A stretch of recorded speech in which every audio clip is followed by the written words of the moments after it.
we want you to come and perform there. And then that was how I got out of the campus. And first performance outside campus was in church. And because of how I started, church in performance in church. From my church to other churches started inviting faculty, department. But then, in UI, we comedians in UI then were many. We were like 14. My contemporaries in UI were like 14. So everybody who were then who. You hold your fellowship, your faculty, your department. And one later became big names or known names. A lot of them. Some of them are maybe not fully mainstream like the popular basketball, but there's Tomiwa Sage Black. Tomiwa is in Lagos now. He's a fantastic MC. I think he still does his stand-up comedy. Mr. Rain. Okay. Mr. Rain was one of my contemporaries. We have Laugh for Jesus, but it's now Sheikh comedy. It's now in Dubai. We have Noel Nube, we have MC Boma, 60 meters, Rems, who again? Rems, I can't remember some people's name, but we were quite a number of us back then in UI that were comedians, MCs, so everybody just scattered doing their own thing.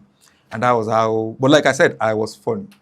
Okay, so Nigbogbo, how do you mean lawyers man? 5 years. 5 years. Okay, 5 years, and but she run it could affect academics a bit. No, like I said, throughout my stay in school, I never had a carryover, and I never failed any course, so I never had to repeat any course. Law school, yes. Law school was another beautiful experience for me. In fact, law school was one of the things that really wanted to convince me to stay longer in comedy. I finished 2010. I gained admission to law school that 2010. I couldn't go to law school that 2010, financial reasons. But then I could later go in 2011.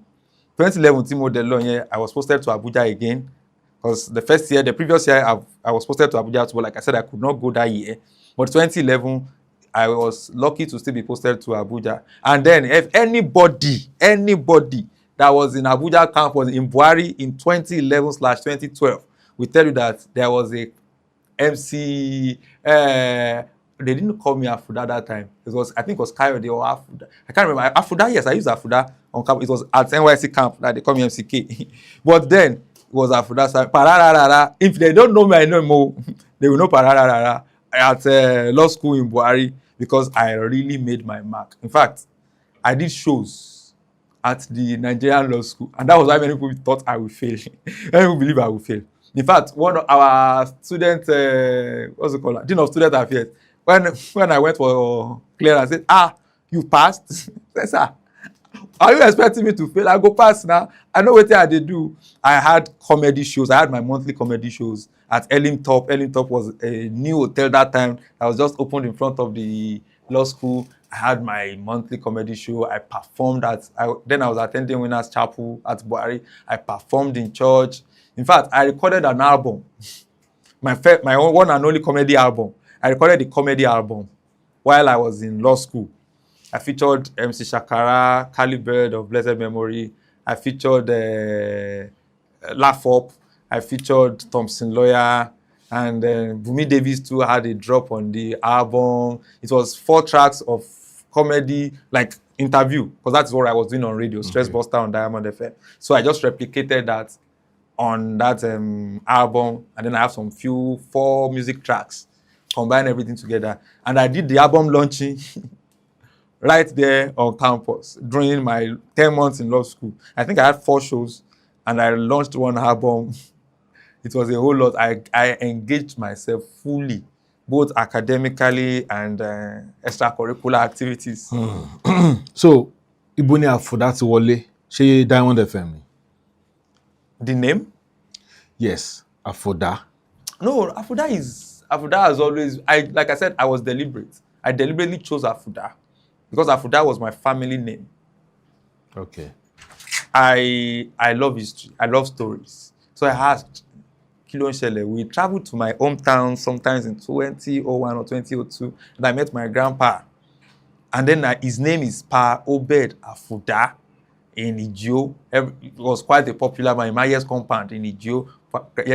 grandpa mi nìkan ló kọ́kọ́ ní upstairs nílùú wa ńgbà yẹn grandpa mi ló kọ́ ní upstairs nígbà yẹn People's Bank tenant wa ni wọ́n nígbà yẹn lábẹ́ ilé wa ńgbà yẹn. So I met him and he told me the history of Afouda, that Afouda gangan ní orúkọ family wa, but he changed it to his own personal name, which was Adeniyi.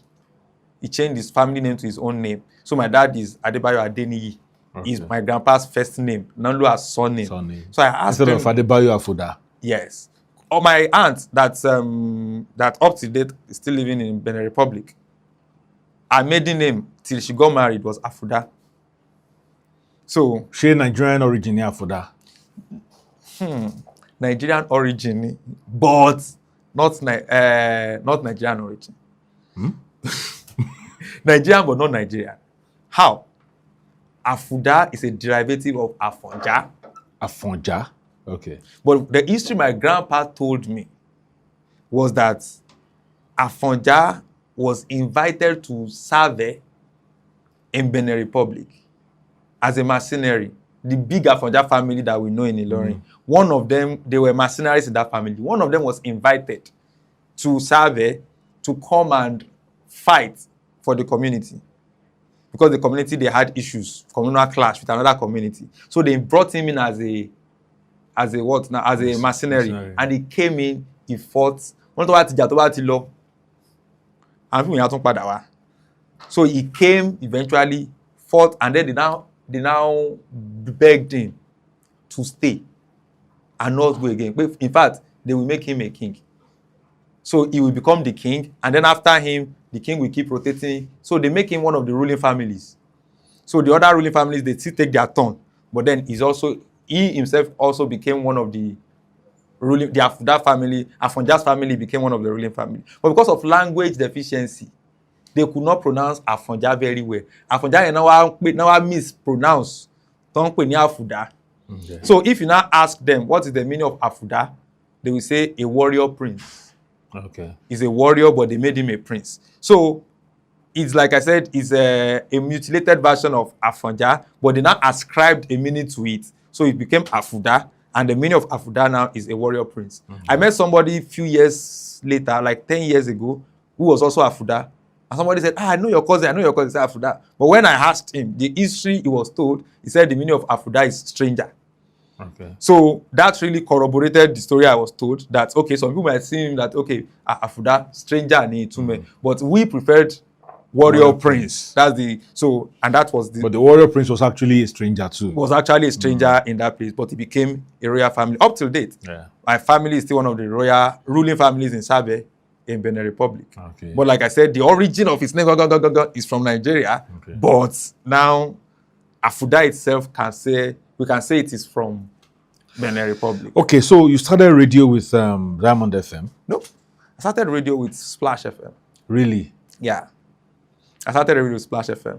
I made efforts, like I said, trying to get on radio. I wrote all those funny proposals. In fact, when Splash FM came, I can boldly say I was one of the few people that first submitted proposal. The name of the program was Splash the Top.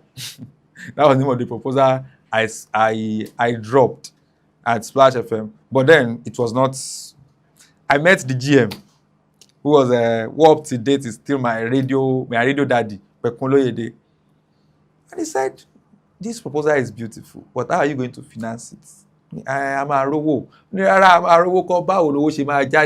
And now I explained that by the time we go to these clubs, it was like a club tour. We're going to club on Friday. So by the time we go to clubs, they will pay us. This one is. I said, that's nice. Put it in the proposal.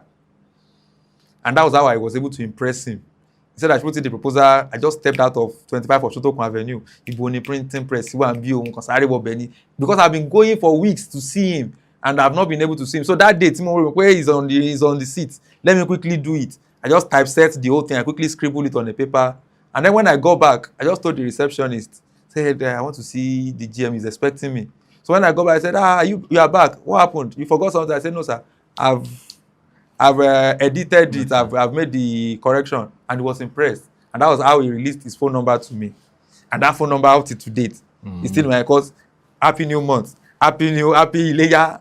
I was sending him back to back. So that was why I did not get on Splash for the first year. I think they came 2007. I couldn't get on board till 2008. After I became a family friend by fire by force. When I heard that he was getting married, getting married, okay, I just heard it on radio. I just messaged him, sir, I would like to come for your wedding. Send me your address. He sent me the address. I was there. He saw me. In fact, I participated. I was carrying everything. In fact, people that came from Splash, say, oh, we're related to Flexi. But then, like I said, I know that I was able to make an impression. And then after that, I still keep calling him. I just called him one evening. I said, we have this program on our station now. It's called Madhouse. If you don't mind, can you come around? Mind decay. Èmi tí mo ti ń wá rédíò for how many mo bẹ̀rẹ̀ comedy ní 2006 torí pọ́n ní pé wọ́n ló máa fún mi lọ́nà àti wọ rédíò. That was 2008, June 13, 2008. I called him on June 12. He said I should come on June 13. June 13 yẹn tí mo dé Ọ̀ṣun tó kù báyìí. Only recording is this the program is this evening. Oh yeah, Bishop audition him. He handed me over to Black D. Black D handed me over to Bishop. Bishop auditioned him. Bishop said I should crack joke. Bishop saw me. He said, you are good. Come this evening. So it was a 2-hour show, and we were like 20. Yeah. Because they created that show for corpers, interns, IT students, and any other person that they just want to bring on radio. So we call it Madhouse. So because I was a stand-up comedian, myself and Bishop, they gave us a segment, a 5-minute segment, Laugh Line. So I should create it, I should name it. I named it Laugh Line. So it was me and Bishop, 5 minutes.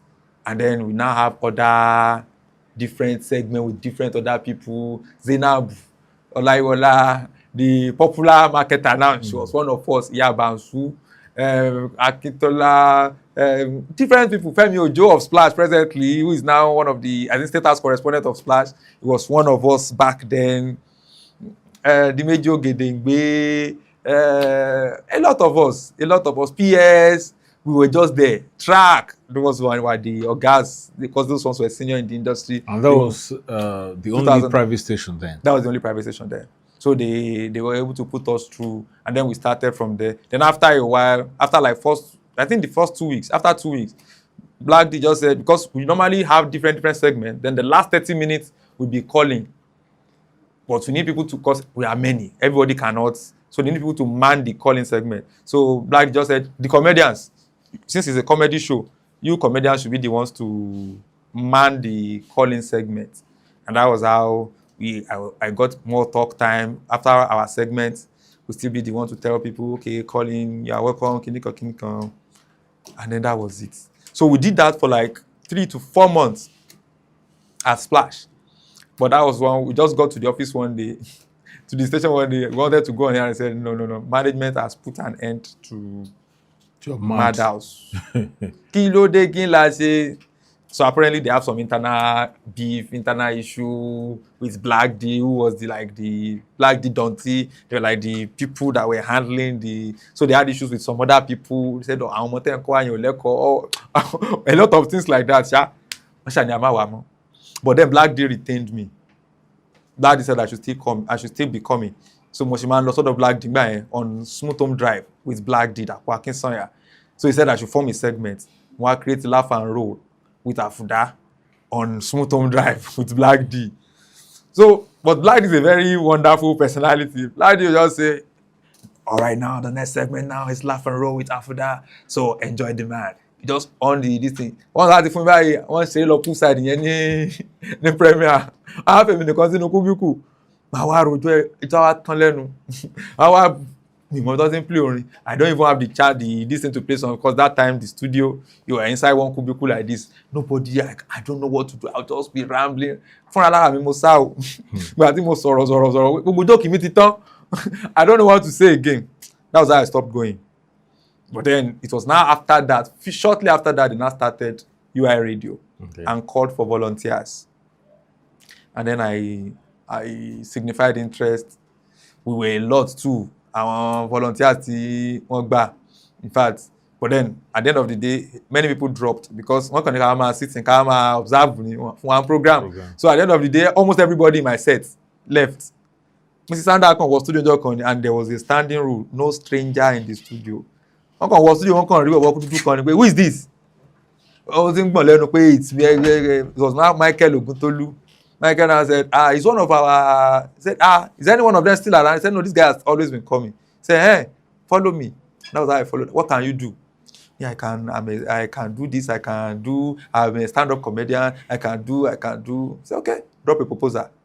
Which look up, proposal stress buster here. And that was how I dropped the proposal, 30 minutes weekly and everything. But then, that was not, what was on my mind then was to be a duty continuity announcer. Okay. That was what I loved to do. But Mrs. Sandani, I cannot make you a duty continuity announcer. This is your bad English. Say, with this your bad English, I cannot make you a duty continuity announcer. You can handle a comedy show, but it will be recorded. And the reason why she even gave me that was that I was so lucky that she listened to Madhouse a few times. Okay. So she said, do you have an experience? I said, yes, I used to be on Madhouse. I said, Madhouse, that program on Splash where I described it. She said, which segment do you handle? I said, okay. So because of that, she gave me a chance. And that was how she gave me 30 minutes weekly, every Wednesday, 5:30 to 6, Stress Buster with Afouda. And that was my first, that I really have my own show. It was at Diamond FM.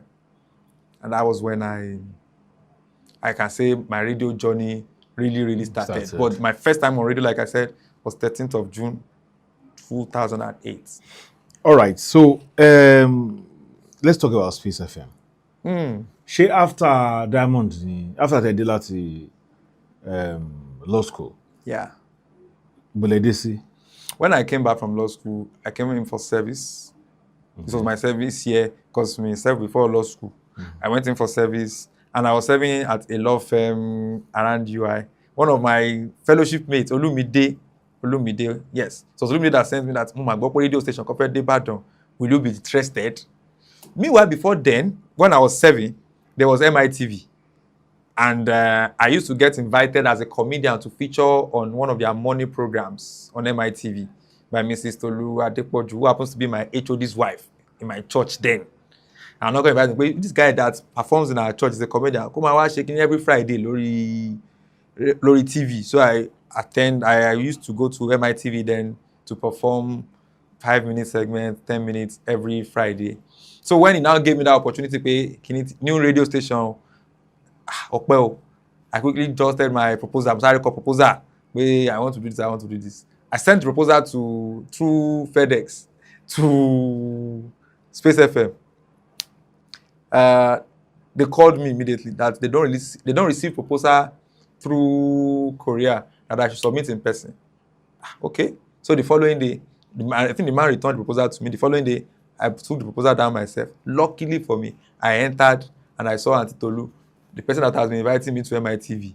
She's now the head of programs at Space FM. So it was an easy thing for me to get in. Okay, my worry. And that was how I got into Space FM as a stringer. And it was still that my comedy show that I was doing at, I had to stop in 2011 when I was going for law school. So I was off radio from that 2011 till that February 2014 when Space FM came up. And then I just dropped my proposal and then they gave me, but they said they only do pidgin for comedy. So I had to change the name from Stress Buster to Stress Bua because they asked me to go and translate Stress Buster to pidgin. But the joke is Stress Buster. Stress Bua. And that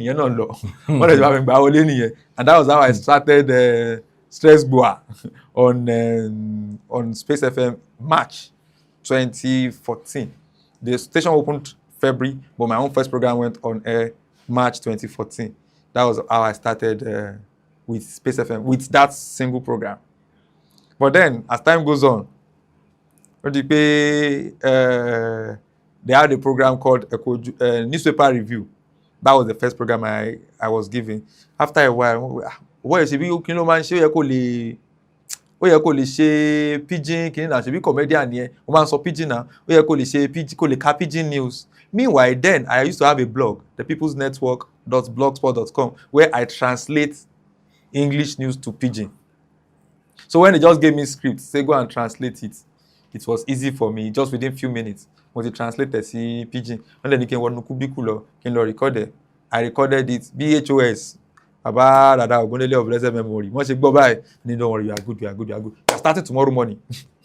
Tomorrow morning, by the program goes on by 7, so you have to get here by 5 a.m. so that you can translate and báwo kò yé mi. Ṣé ti sọ̀rọ̀ owó before then? Kò ọ̀rọ̀ owó kẹ̀ kò sí tó kàn mí kọ́ owó mo fẹ́ sọ̀rọ̀ lórí rédíò owó in fact tá bá ní kí n máa sanwó pé you be paying us màá ní yes at that point because getting on radio was the ultimate thing for me. I just believe that pé tí wọ́n ti dé sórí rédíò tí wọ́n ti popular owó á wá. That was the mentality pé tí wọ́n ti sọ̀rọ̀ lórí rédíò báyìí owó ti dé. So I was not even concerned about the money at all. And like I said, I had nobody to put me through pé béèrè owó àbí wọ́n máa ń béèrè wọ́n máa ń sọ̀rọ̀ owó. Èmi ò sọ̀rọ̀ owó, àwọn náà dẹ̀ sọ̀rọ̀ owó. Okay, tomorrow morning. In fact, that night, I had a performance at UCH. So, cause mo rántí pé mo sọ fún ọlọ́kadà kan ló wá gbé mi UCH around 3. Láti UCH wá sí Liberty. Tọ́lọ́pàá dára dó lọ́nà, tọ́lọ́pàá ni where are you coming from? Ní I'm a comedian.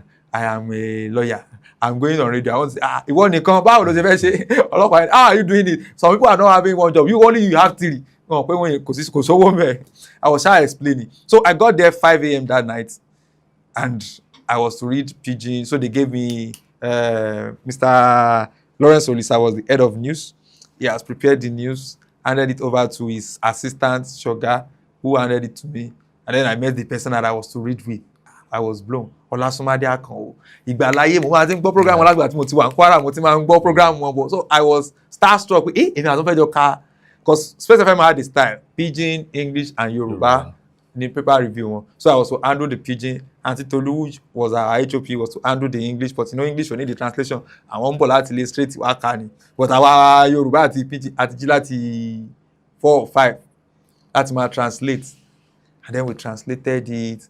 And then that was how I started reading newspaper, Pidgin, what's it called? Pidgin newspaper. After a while, ẹ kú ojúmọ́, ọmọ ìyá Ṣínà àti ṣé Ìjídòkun nìkan ló máa ń ṣe. Let's alternate it. You àti Túnjí àgbà tó yá, ó dèmi àti Túnjí Adédòkun la máa ń ka newspaper. So nísìn, ìwọ àti Túnjí Adédòkun, ẹ ṣe ẹ kú ojúmọ́ lénìí. Àwọn ìyá ṣe tó wá dọ̀la, ẹ ṣe newspaper. A ṣáà bẹ̀rẹ̀ sí yí báyẹn. So it was a pair. Myself and Túnjí Adédòkun, Ṣéun Ìjídòkun and ọmọ ìyá Ṣínà. Táwọn bá ṣe Monday, Tuesday paper, àwọn kan ṣe, bá ṣáà ṣe ń ṣe síra wọn nìyẹn for a long time. After a while, wọ́n ní, lọ́ọ̀yà ni ẹ̀ náà. Ó yẹ ká ní program kan Sabiu Narai. Kò tí sówó mẹ́ngbà. Kò tí sówó mẹ́ngbà yẹn. Wọ́n tún fi Sabiu Narai ti kún fún mi. Sabiu Narai ti di, that was my 4th program. After a while, program tá a dẹ̀ ń ṣe dẹ̀ dùn o. That was Stress Bar. I think we are having good number. I don't know. Mi mọ̀ pé nǹkan jẹ́ NPS nígbà yẹn. Wọ́n ṣàrí pé the program is working. Can we replicate it for midweek? I said, kí ló dé kí ni egbò mi ṣe tí ò lè fò wá? Ẹ jẹ́ replicate it. So on Wednesdays, they gave me another one. And then I tried to replicate Madhouse. Okay. That was my first experience on radio. I called it Crazy Institute of Comedy. And that was when I brought a lot of my guys, younger comedians, guys then. Remote was one of them. Anointed Malam. Olympia joined us at some point. Chris the lecturer. ATM. Favor K. Favor K was a comedian too. Yes, she's a beautiful comedian. Really? Yes, she was a female comedian that time. She speaks like this small little babies. This thing. That was her style. And Fabi D. I can't remember a particular guy's name now. He also joined us. So it was a team. And then we had every Wednesday Crazy Institute of Comedy in the afternoon. It was working. And then they said, show Crazy Institute of Comedy 30 point, and then you can replicate it from weekend.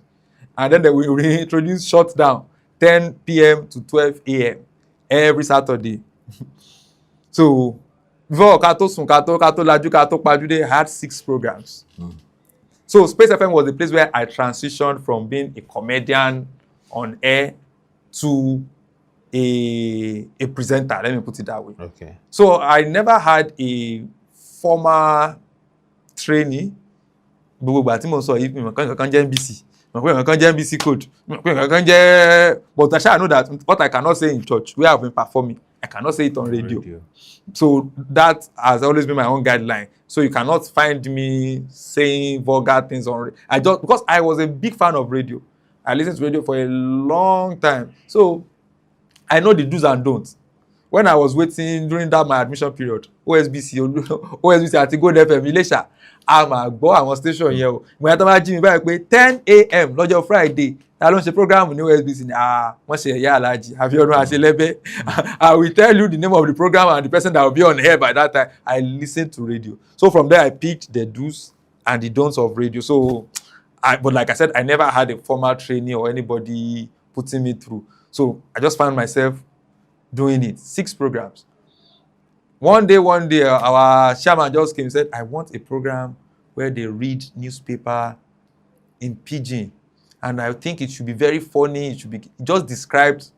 And then he said, you guys should do it. They said it should be weekly, 6:30. They gave me City People magazine. And then some other few magazines. Bere, Tori.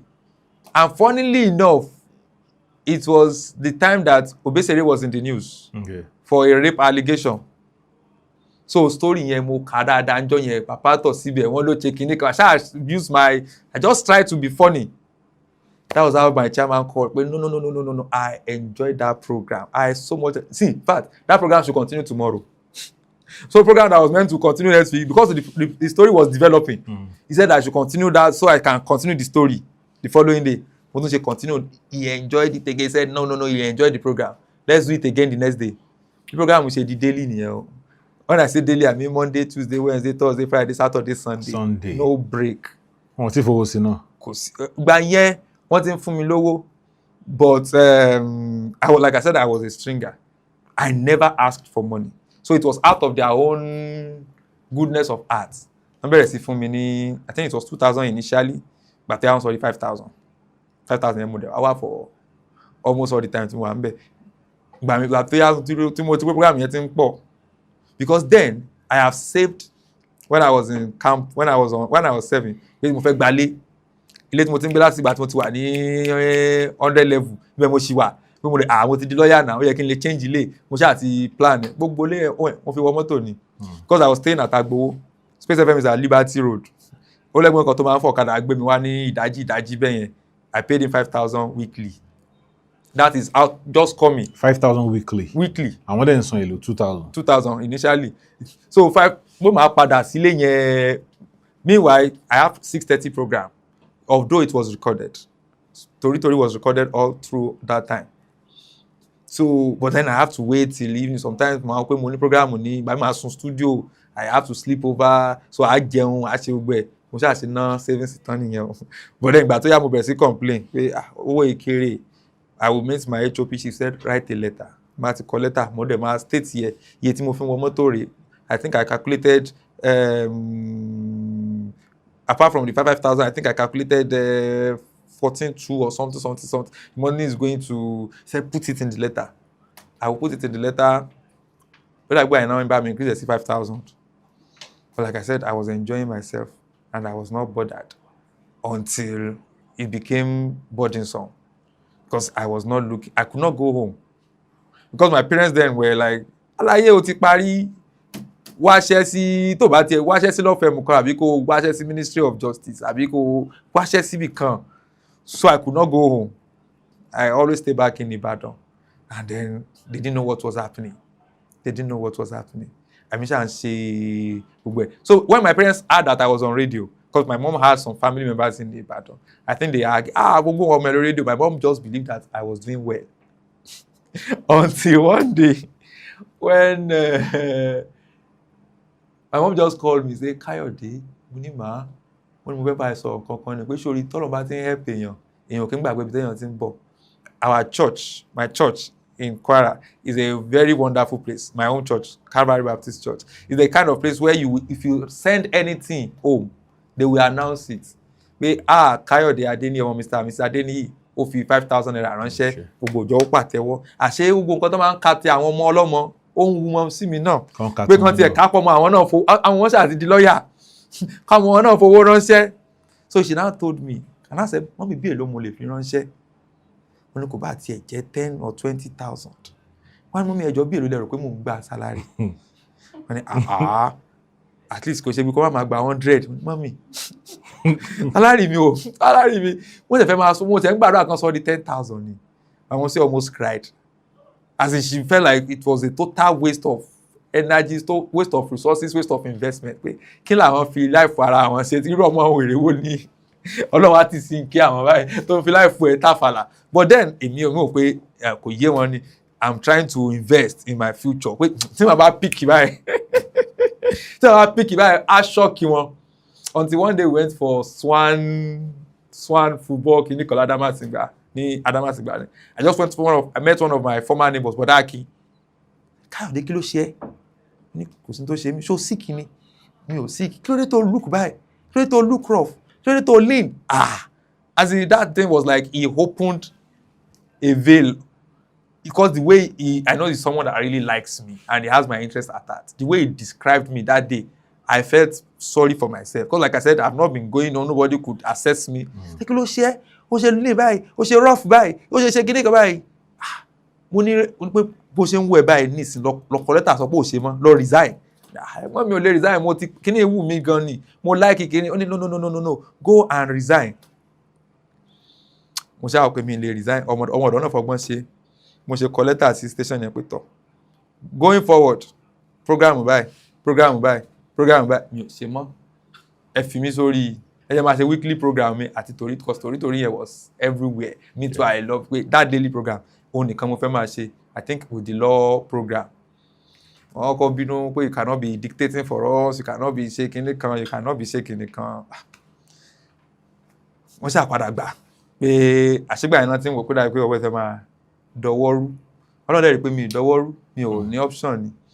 One day, one beautiful day, Ọlọ́run kan gbé ṣe ẹ̀dẹ́ ni.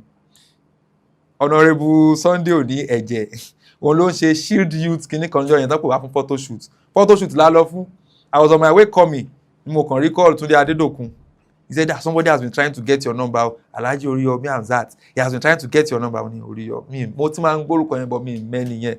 Say, can I give him my number now? And shortly after that, wá dẹ̀ recall lóòótọ́ wá recall Alhaji. Wá ní pé I don't know you from anywhere. Pé ó láwọn kan táwọn ti máa ń bá ṣiṣẹ́ for a long time. Àwọn bá wọn produce the show wọn. But now they said they need a pidgin presenter. And you are the only pidgin presenter in Ibadan that I can recommend. You are the only one that I like. I like the way you do your thing. So your name just came to my mind. Mo ṣe pé Túndé, pé kó mi get number. Ẹ ṣé mo dúpẹ́ bàbá ọkọ mi, inú mi á dùn. So that was how Alhaji Oriyomi recommended me for Night on the Rock with Intercontinental Distilleries. Dẹ̀ sọ̀rọ̀ ńgbà yẹn wọ́n ní, wọ́n láwọn ọmọ fún mi ní 10,000 naira per episode, 30 minutes lọ́sẹ̀, 10,000 naira. Lémi tí mo ń ṣiṣẹ́ 31 days. Tí mo ṣe bẹ̀rẹ̀ kan lórí àkọsẹ̀ sọ́wọ́ mi di 10,000 gbà yẹn ni. Ní ṣe 31 days, 7 programs daily. Ẹ wá fẹ́ máa fún mi ní 30 minutes, 10,000 naira. To now make the matter, to now bust my head. Wọ́n wá ní, wọ́n á sanwó per quarter, wọ́n á sanwó 13 weeks lẹ́ẹ̀kan náà, 130,000. Nígbà tí mo ṣògùn owó ni, as in, I was so overjoyed. Mo ti sọ yes, mo ti sọ everything tó pé mi mà tí fọ̀rọ̀ lọ àwọn tó gbà mí síṣẹ́. But then like I said, I had a good relationship with my HOP. Àti Tolú, ẹ̀hún tó ṣẹlẹ̀. He said, that's good. Ṣé wọ́n ṣáà gba wọ́n gbá mi owó tó ń fẹ́ san fún mi, ó make sense o. He said, that's good, no problem. And that was how I took up the offer. Ọlọ́run kan sọ pé ṣẹ́yìn ajẹ́ tèmi ni. Because wọ́n ti sanwó tán. Ó ní wọ́n pè mí padà pé we had a meeting, so wọ́n ní pé ká má lo pidgin presenter, ní pé ká ṣe English. Mo lọ school, èmi náà gbọ́ English. Èmi náà lè ṣe English now. Wọ́n ní but you can still mix it with pidgin, but then it's predominantly English. Wọ́n dẹ̀ ní send the demo. Kí ni fi ń ṣe yàn? Mo send the demo sí wọn ní it's okay. But then kọ́kọ́rọ́ kan tó bẹ̀yìn ajá jẹ́ ni pé their own policies that they use the #1 radio station in every city, which was Splash. So Splash in what you hear, so I would make the recording and send it to Splash, and then they will play it. So few weeks down the lane, bí wọ́n ṣe pè mí sí mo ṣe 1st of September. Meanwhile, by that time, truthful, come clean lórí podcast. Before that time, I was sticking with Lagelu. In fact, before that time, Splash ti pè mí. through one of my church members, because then because of my program in Guinea, I moved to Global Harvest, which was on Liberty Road. So I met Tope Fadeyi, I met Kegiwa, some Splash people at that church. And Tope Fadeyi said, you like to come over to Splash? You know me, I don't tell Baba Miraye. So he now called me, said, owó tán fi lọ mí gbà yẹn ó kéré. Ó pọ̀ ju tí mo ń gbà yẹn lọ, but mo pé téèyàn bá ti ń jìyà débì kan, ó yẹ kéèyàn tiẹ̀ gba, I think it was 30-something thousand. Mo ní no, I can't come for that amount. But then, wọ́n ti ń plan Lágelú gbà yẹn. So èmi àti Lágelú ti ń sọ̀rọ̀. Like I said, once I get any offer like that, I call my radio daddy, Flexi. Yes, sir. Wọ́n ti fẹ́ fọ́rọ̀ owó kankan bye. He said, why not? Ṣé o fẹ́ kò wù ẹ́ ni? Mo ní ó wù mí. Then kí wá ló dé lọ náà? O ṣáà jẹyàn gbèsè níbi tó ti wà wílé pé ó bá wọn múlẹ̀ pé ò ní kú mbẹ̀. Mo ní rárá sà. It's a good offer. Okay. A lè bẹ̀rẹ̀ sí sọ̀rọ̀ owó, àti bẹ̀rẹ̀ sí sọ̀rọ̀ owó ńgbà yẹn. So wọ́n ti wá ní pé kí n wá gba lẹ́tà. Mo tún mọ̀ pé hey, báwo mo ti fẹ́ break news fún àwọn ará mi ní Space FM pé mo ti gba lẹ́tà báyìí. How do I tell them that I will not look like a betrayer? But meanwhile, before that time, Space FM ti ṣẹ̀ mí. Okay. Wọ́n ti ṣẹ̀ mí. Kí ló ṣe? They were not giving me enough money. But then don't forget that that time I was a stand-up comedian. And as a stand-up comedian, mo ti ń ṣe show fúnra mi. 2010, the first event to me, I did that when I was in my final year. Feast of Laughter with Afouda and Friends, 29th of April 2010. LLT, Faculty of Law. Lọ́dún yẹn long. After that, gbà tí mi lé law school ní 2011 yẹn, mo ti wá bẹ̀rẹ̀ Laugh and Roll with Afouda and Friends. It's a monthly comedy show at Fun Factory. Lọ́sùn tó kún Bódìjà. It was a monthly comedy show. So, mo ti ní àwọn experience events. Mo wá pé mo wà ní Space FM.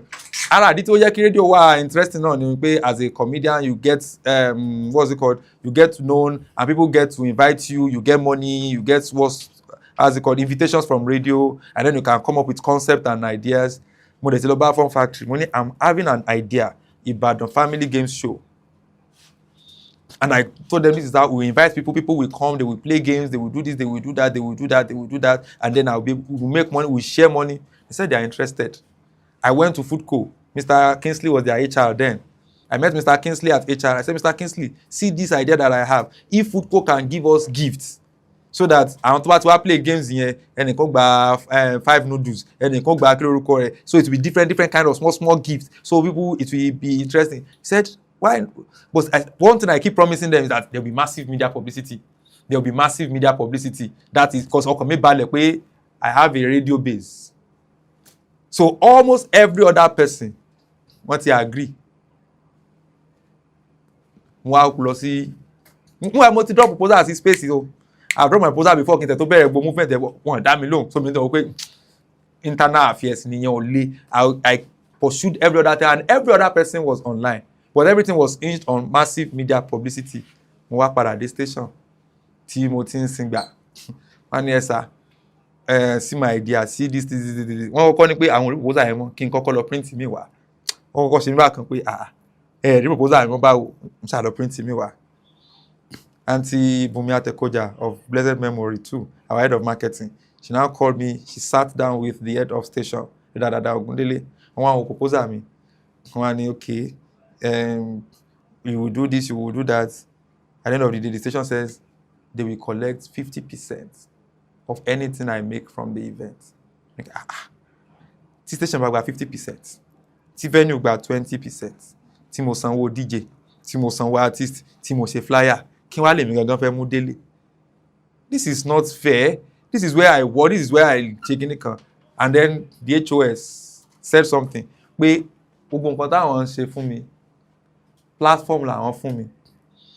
Pé kí n calculate, pé tí mo bá lè calculate iye diesel tí mo ń lò every time tí mo bá go on air 30 minutes every day, kàn yẹ ká calculate iye diesel yẹn fún mi, kàn yẹ kí n mọ iye tí station wave fún mi, iye tó yẹ kí n jẹ station, ká ní pé mo ń sanwó fún program tí mo ṣe. Service nga. Wọ́n sọ wọn ká débẹ̀ fún mi. Wọ́n maybe because I was not very young. Like I said, that time I was done with service. But I was just blinded by passion.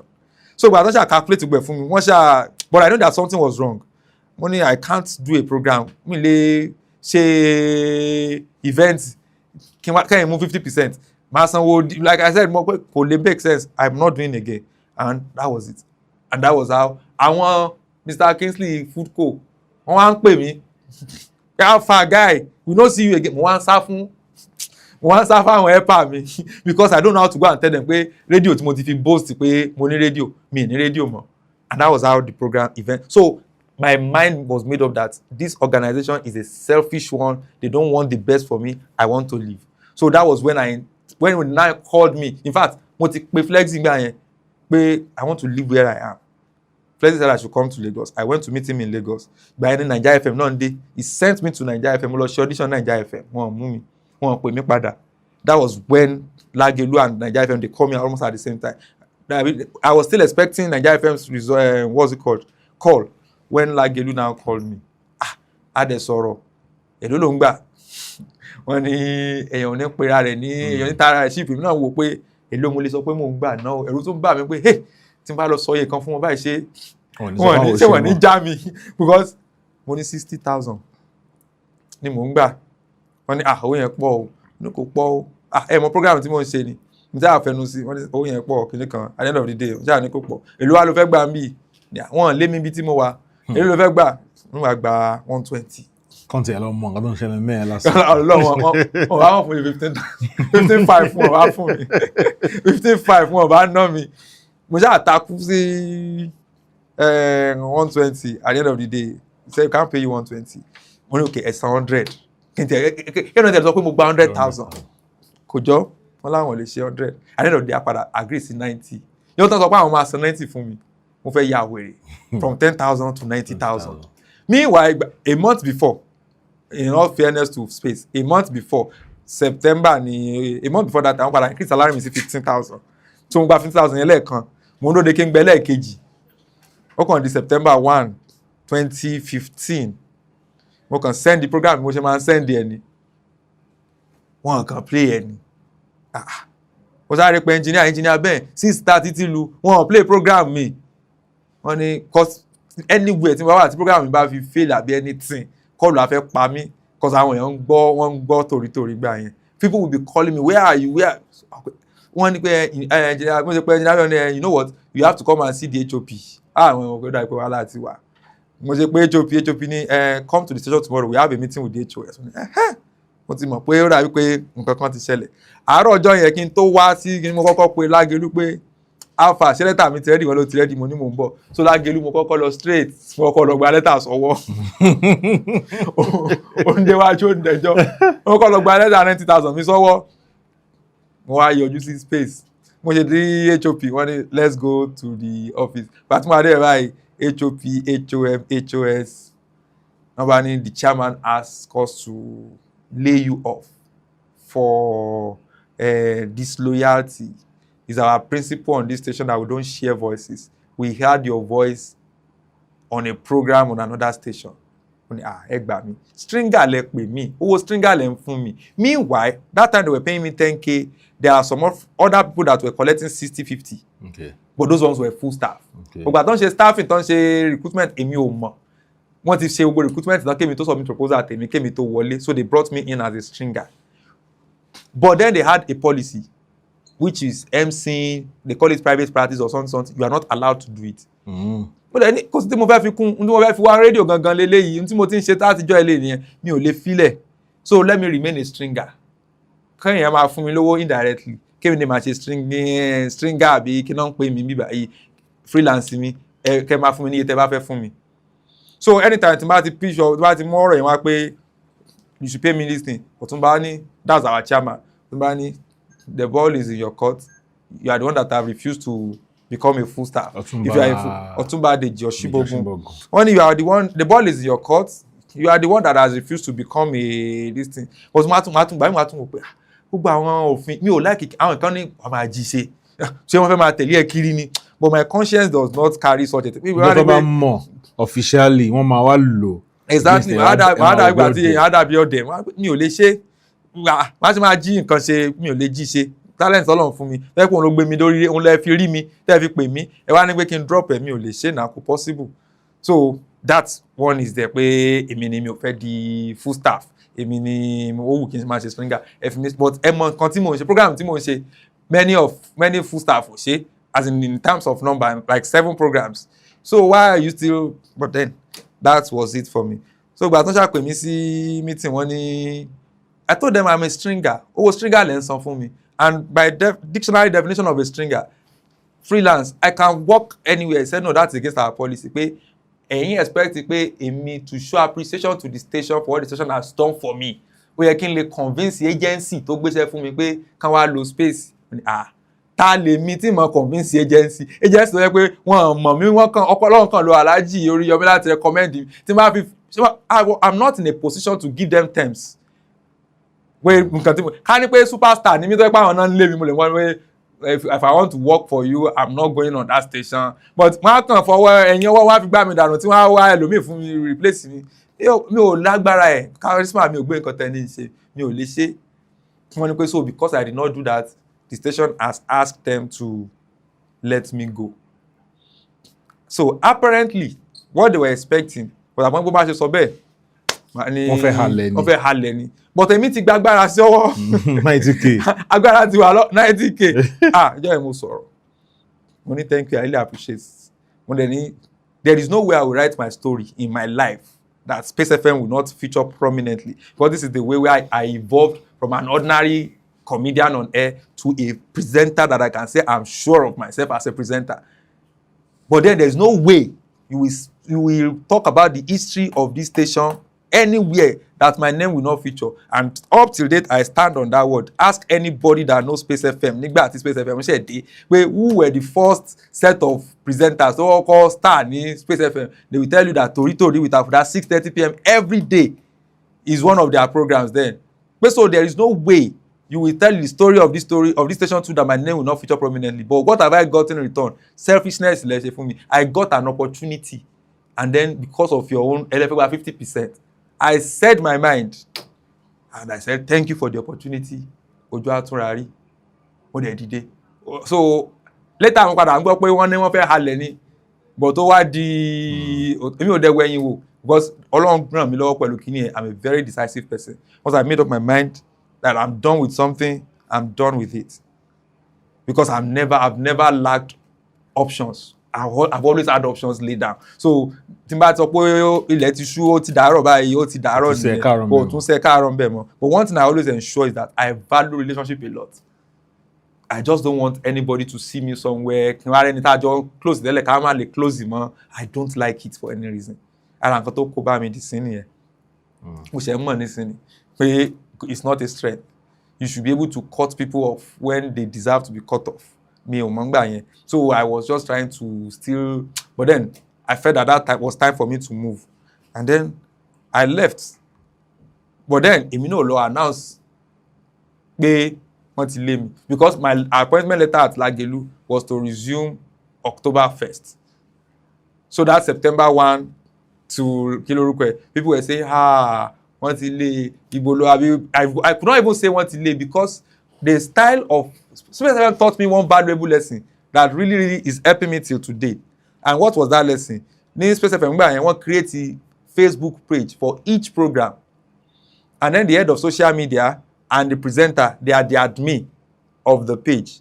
They made it a competition for us. Everybody go and grow your page. We will see who can grow the page faster. Nínú kò sówó yẹn December period tí n bá ṣe tí mo bá rí èlò $100 recharge card mo máa ṣe give away lórí Facebook page mi, and then my Facebook page has grown to 3,000. I was the only person on that station that time that has over 1,000. I had 3,000 plus Facebook followers or fans or something on that Facebook page. Ìjọ tán lé mi kí n tó délé wọ́n ti yọ mí as admin. That was the only thing that almost made me cry, because I built that community, and that community is a very, very valuable community. I have people from all over the world. No, Space FM was one of the first stations that has this diaspora appeal before Fresh FM came. It has that diaspora appeal. So a lot of people in the diaspora were listening, because Otunba is a socialite. He's an Ijebu man, he's well connected, he's an outgoing person. You can't take that away from him. So he has many people listening. Gbogbo àwọn èèyàn mi tí gbogbo èrò ọkàn mi ní pé tí n bá ti délé o kí lọ fáwọn èèyàn mi pé ibi ni Ebenezer wà rèé o, ojú ò máa túnra rí o, kíníkan o. kí n tó délé láti Liberty Sagbo mo kàn wá page tí ni wọ́n ti yọ mí as admin. It was as if they stripped me naked. That was the most painful part of that experience for me, that I lost touch up till date. Tell me àtàwọn kan bá sì jam online, where have you been since that time? Because social media was not as strong. My own personal page too was not really that what was it called? And besides, like I said, I made the mistake. I focused primarily on the station's page. Me mọ̀ pé mi kọ́ mo ní. And that thing told me pé Afouda bó ṣe 5 people ló ní lórí platform ẹ ti ẹni kò sẹ́ni tó lè gbà lọ́wọ́ ẹ̀. But kó o ní 5 million people lórí platform oní platform ìjọ kan ọ̀sán kan òru kan wọ́n á ṣe fàáyọ lélẹ̀. And that thing really stayed with me till date. And thankfully I had that at the back of my mind. Kò bá yọlẹ̀ fún mi. Kò bá yọlẹ̀ fún mi lẹ́nu. If I did not have that mindset, while I'm building for other people, I should be building something that is mine. Because that, like I said, that really taught me that particular lesson. So that phase of Space FM was a phase full of lessons for me. A phase full of lessons for me. And then, but I thank God that, like I said, what could have ended in tragedy. That is why every 2nd of September, today is the anniversary of my dismissal. Today is my dismissal anniversary. I celebrate the dismissal anniversary. But then I got to Lagelu and my life changed. 10,000 sí mo gbé yàrá kan ní Agbowó ní Adelove láti 2005 tí mo ti dé Ìbàdàn. Okay, I changed lane 2005 to 2006. Láti 2006 mo ti kó dé ilé yẹn that same Adelove. 2016 mo dé Lagelu ní September, mo resume ní October 2015. January 2016 ni mo kó sí 3-bedroom flat. For the first time in my life pé mo kó kúrò ní 1-bedroom, it's a 1-bedroom, 1 room. It's a 1-room self-contained. 1 room face me, I slap you, no. In fact, kí n tó kó nílé yẹn, I was the oldest tenant. Gbogbo other tenant tó bá mi lé yẹn ti fi lélẹ̀ fún mi. I was the oldest tenant kí n tó kó nílé yẹn. And then I was able to move into, I rented a 3-bedroom apartment. I furnished it. I went to my fiancé's parents' house where I want to get married. Mo ti dé báyìí, mo ti ready báyìí. Wọ́n bí mi dá kí n ti ẹ̀rọ lórí 10,000. Lórí 10,000 kí ni o fẹ́. But then, like I said, that's Lagelu was I hold them. I believe that I hold Lagelu that time because, like I said, what they gave me was that it was like they rescued me from the jaws of being humiliated. Ká ní pé mi ò rí offer àwọn yẹn, ká ní offer àwọn yẹn wá ńgbà tó wá ni. Space FM wá bójú mi jẹ́. Because ká ní pé mo lọ bẹ̀bẹ̀ ni. Ṣé gbogbo program tí mo ti ní mi ò ṣe mọ́ tán ti stop yẹn. Àwa ní sórí eléyìí tó lò ṣe mọ́ wàá continue. Eléyìí tó lò ṣe mọ́ wọ́n wàá bí mi dá kí n wá sọ pé mi ò kàn tó ọ̀sìn gbà yẹn báyìí èmi màá wà ní. So God used Lagelu to rescue me from a major, but it was not open to anybody. And bọ́lọ̀ ṣe máa ń ṣiṣẹ́ nìyẹn. Wọ́n ní tọ́lọ̀ bá bá àṣírí ẹ̀dá kò ní sọ fẹ́ nìkan. Àwọ̀ láti mọ̀ èmi mọ̀ pé I met one of my old fans, Mama Soja, a woman that loves me dearly. Gbọ́dọ̀ wà. Mi mọ̀ bí tán wà mọ́ sí. Because when I moved to Lagelu, a lot of people have that close whatever with Space FM. Moving was not easy for them. They had that loyalty to Space FM. Mo pàdé màmá ní challenge jọ kan wọ́n ní ibi tó wà ń sinmi rò ó bá star ẹ̀ mu. Mo ní kí ló dé ní àgọ́ ẹ̀ mọ́ bíi ti tẹ́lẹ̀. Mo ní màmá ó lè má bá star mi mu but èmi mọ̀ pé ó bá life mi mu. Ọ̀rọ̀ yín ò yé mi ni. I was forced to open to her. Later náà sọ fún mi pé ṣé mo pé gbà yẹn àwọn rò pé mò ń parọ́ ni. Mo ní màmá 10,000 náà fún mi bí tí mo wà yẹn mo gba 90,000 bí ẹ wá ní pé bẹ́ẹ̀ yẹn báwo ni 10,000 ṣe bá star mi mu.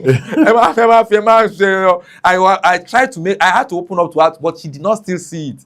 And a lot of people still feel like gbogbo nǹkan kọ́ lówó lórí 10,000. Àwọn fans radio. Ìgbádùn tí wọ́n yẹn ló kàn wọ́n kẹ́hàn nípa bí ẹni tí wọ́n fẹ́ràn yẹn ṣe ń fẹ́. Káná rí mi gbà wọ́n ti ẹ̀rọ rí mi gbà yẹn mi máa ń farapa mọ́ mi ò kí ń lè jáde. Mo máa ń farapa mọ́ ni mi ò kí ń lè jáde. Ẹni tó jẹ́ presenter bí OAP ló máa ń mọ ibi tó ń lọ. Má jẹ́ kí ìdí àwọn fans má yẹ kó dé ẹ̀.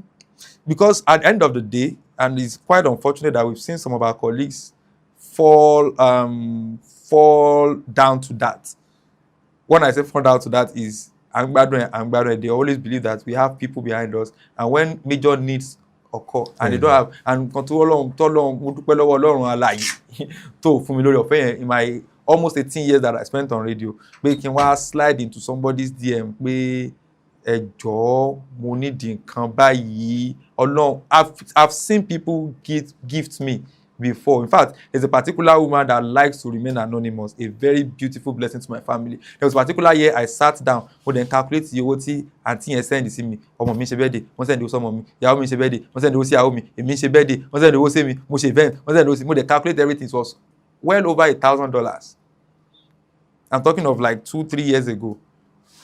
And like I said, there are people that God will just send that they just say, guy, I appreciate you, take, I appreciate you, take. But pé mo wá need, Ọlọ́run wá pé mo wá lọ, and like I said, when you fall down, when you rely too much on à ń gbádùn yín, there is no way it will not happen. Because you believe that these people, they love me, they won't watch me suffer. And when there is a major need and you cannot meet that need, one will be forced to go and meet them pé ẹ jọ̀ọ́ ṣé mo lè ráyè sásọ́dọ̀ yín for, and mo dúpẹ́ lọ́wọ́ Ọlọ́run tí ò jẹ́ kí n express, because I can't even imagine what it feels like. Àwọn tó ṣẹlẹ̀ sí ìṣe pé bí mo fi yọ̀ wọ́n o, but then I'm just feeling like it's just one of the things I'm thankful for, that I never let it get into my head pé they get me. This àwọn cover mi, àwọn fans mi cover mi, jẹ́ kí n ṣe bó ṣe wù mí. Àwọn fans mi cover mi, wọ́n bá mi gbé. Ọlọ́run jẹ́ kí n rò débẹ̀, and Ọlọ́run dẹ̀ ń bà sírí. Àkú àrùn adẹ̀ ṣe and we are progressing seriously to the glory of God. So how many years did Lagelu? Lagelu, my contract for them was 2 years. Lagelu signs 2 years contract with everybody. Nígbà tá a bẹ̀rẹ̀. Contract was 2015 to 2017, October 1st to September 31, 2017. And I had no reason to leave. I got a better offer, which is with 32 FM. And 32 FM sent somebody that I could not refuse, one of the idols. And one thing about respecting your gun, like I said, I was a big radio fan. I respect Donty a lot because he's someone that I've been listening to since I came to Ibadan. So we are not there. So for Donty to come in that I want to see you. And when so ẹ̀gbọ́n mi mọ̀ mí láyé ìgbà tá a kọ́kọ́ ṣe Mad House yẹn briefly, tá a kàn rọra jọ wà ńgbà yẹn, but mi mọ̀ pé he still recognizes me. So when he calls me that, can I see you? Donty. Àtọ́ wá ní pé àwọn ní offer kan fún mi pé a new radio station. They now say you are humorous, you are funny, and this station that is coming is a humor station. They say àwọn ṣáà wọlé sí mi lára dá lọ́nà tó make sense gan. So wọ́n tó kọ́ disarm mi. But when I now met the chairman, knock me off with Tunji Abioye, that's the chairman of 32 FM. He's one man that I forever respect because he's the first person that makes me feel visible. At Space FM, Otumba knows me very well.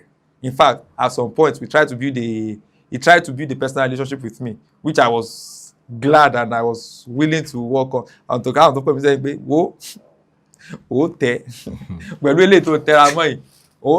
because, in an organization like that, when you are too close to the chairman, anything happens, and the chairman maybe raised it up with the management, there's always a feeling that some people are snitching to him and everything. And that is one thing that I am never, and I don't want anybody to see me in that light.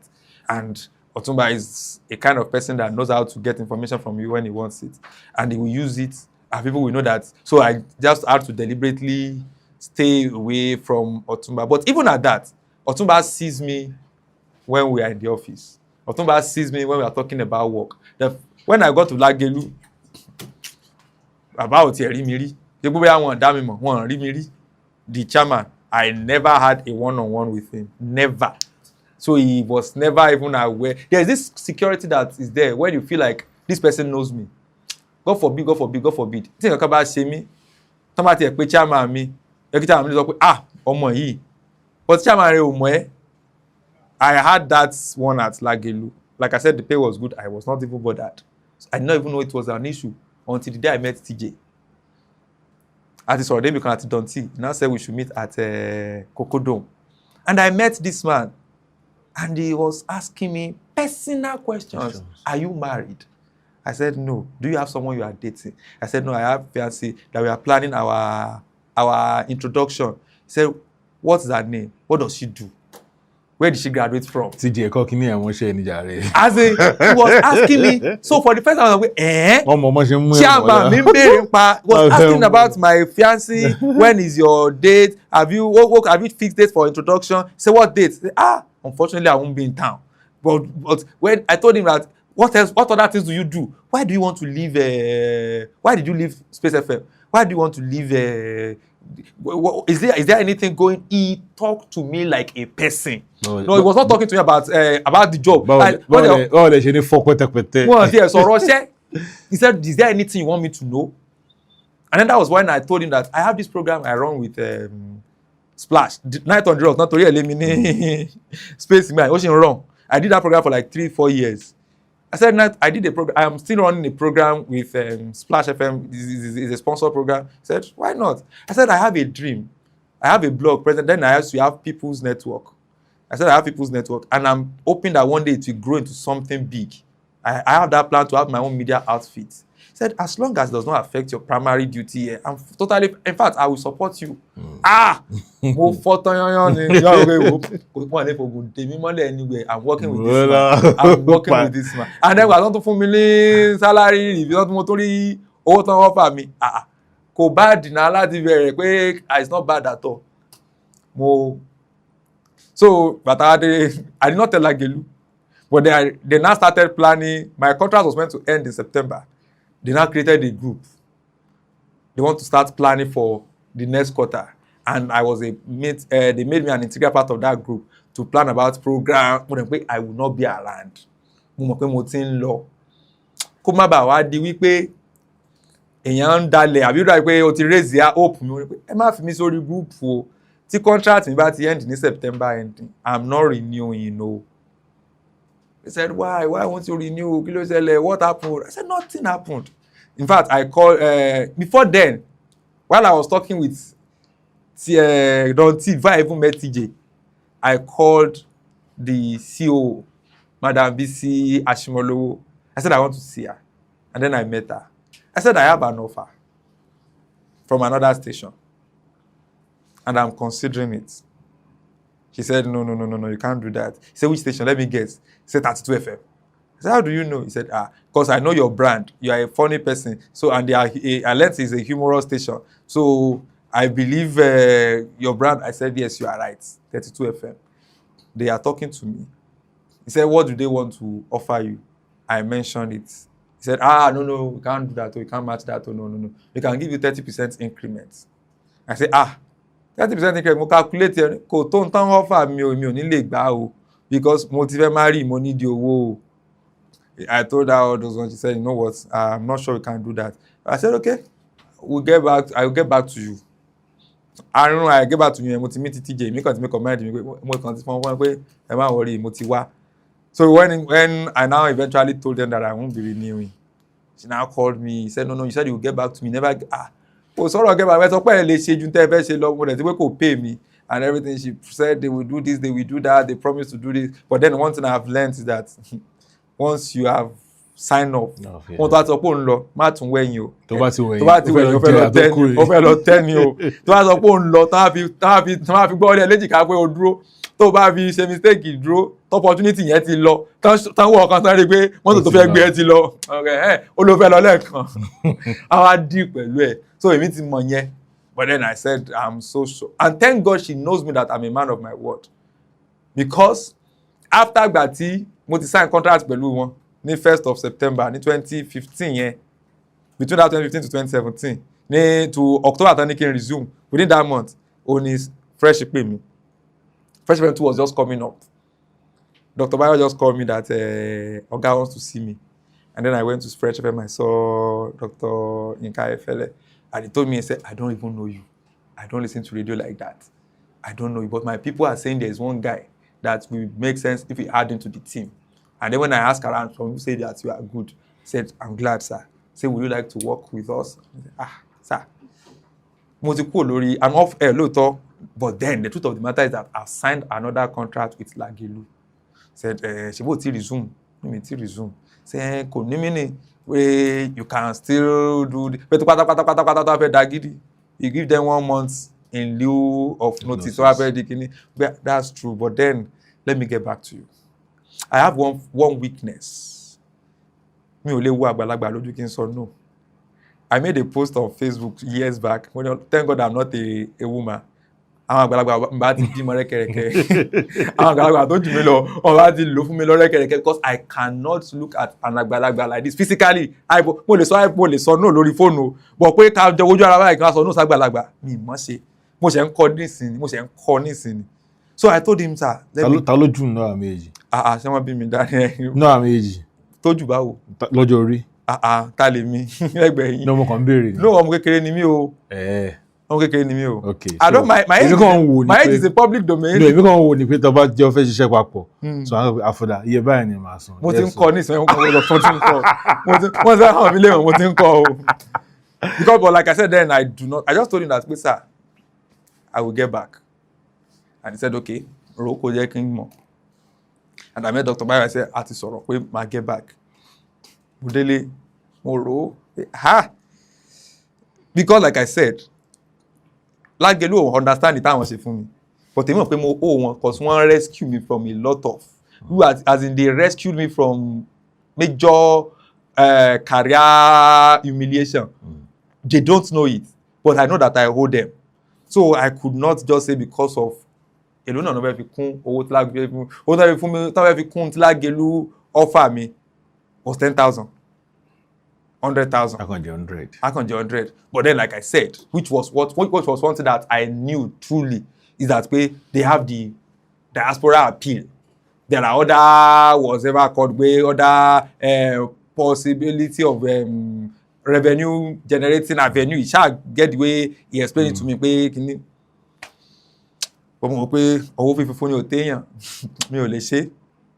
But I could not come back.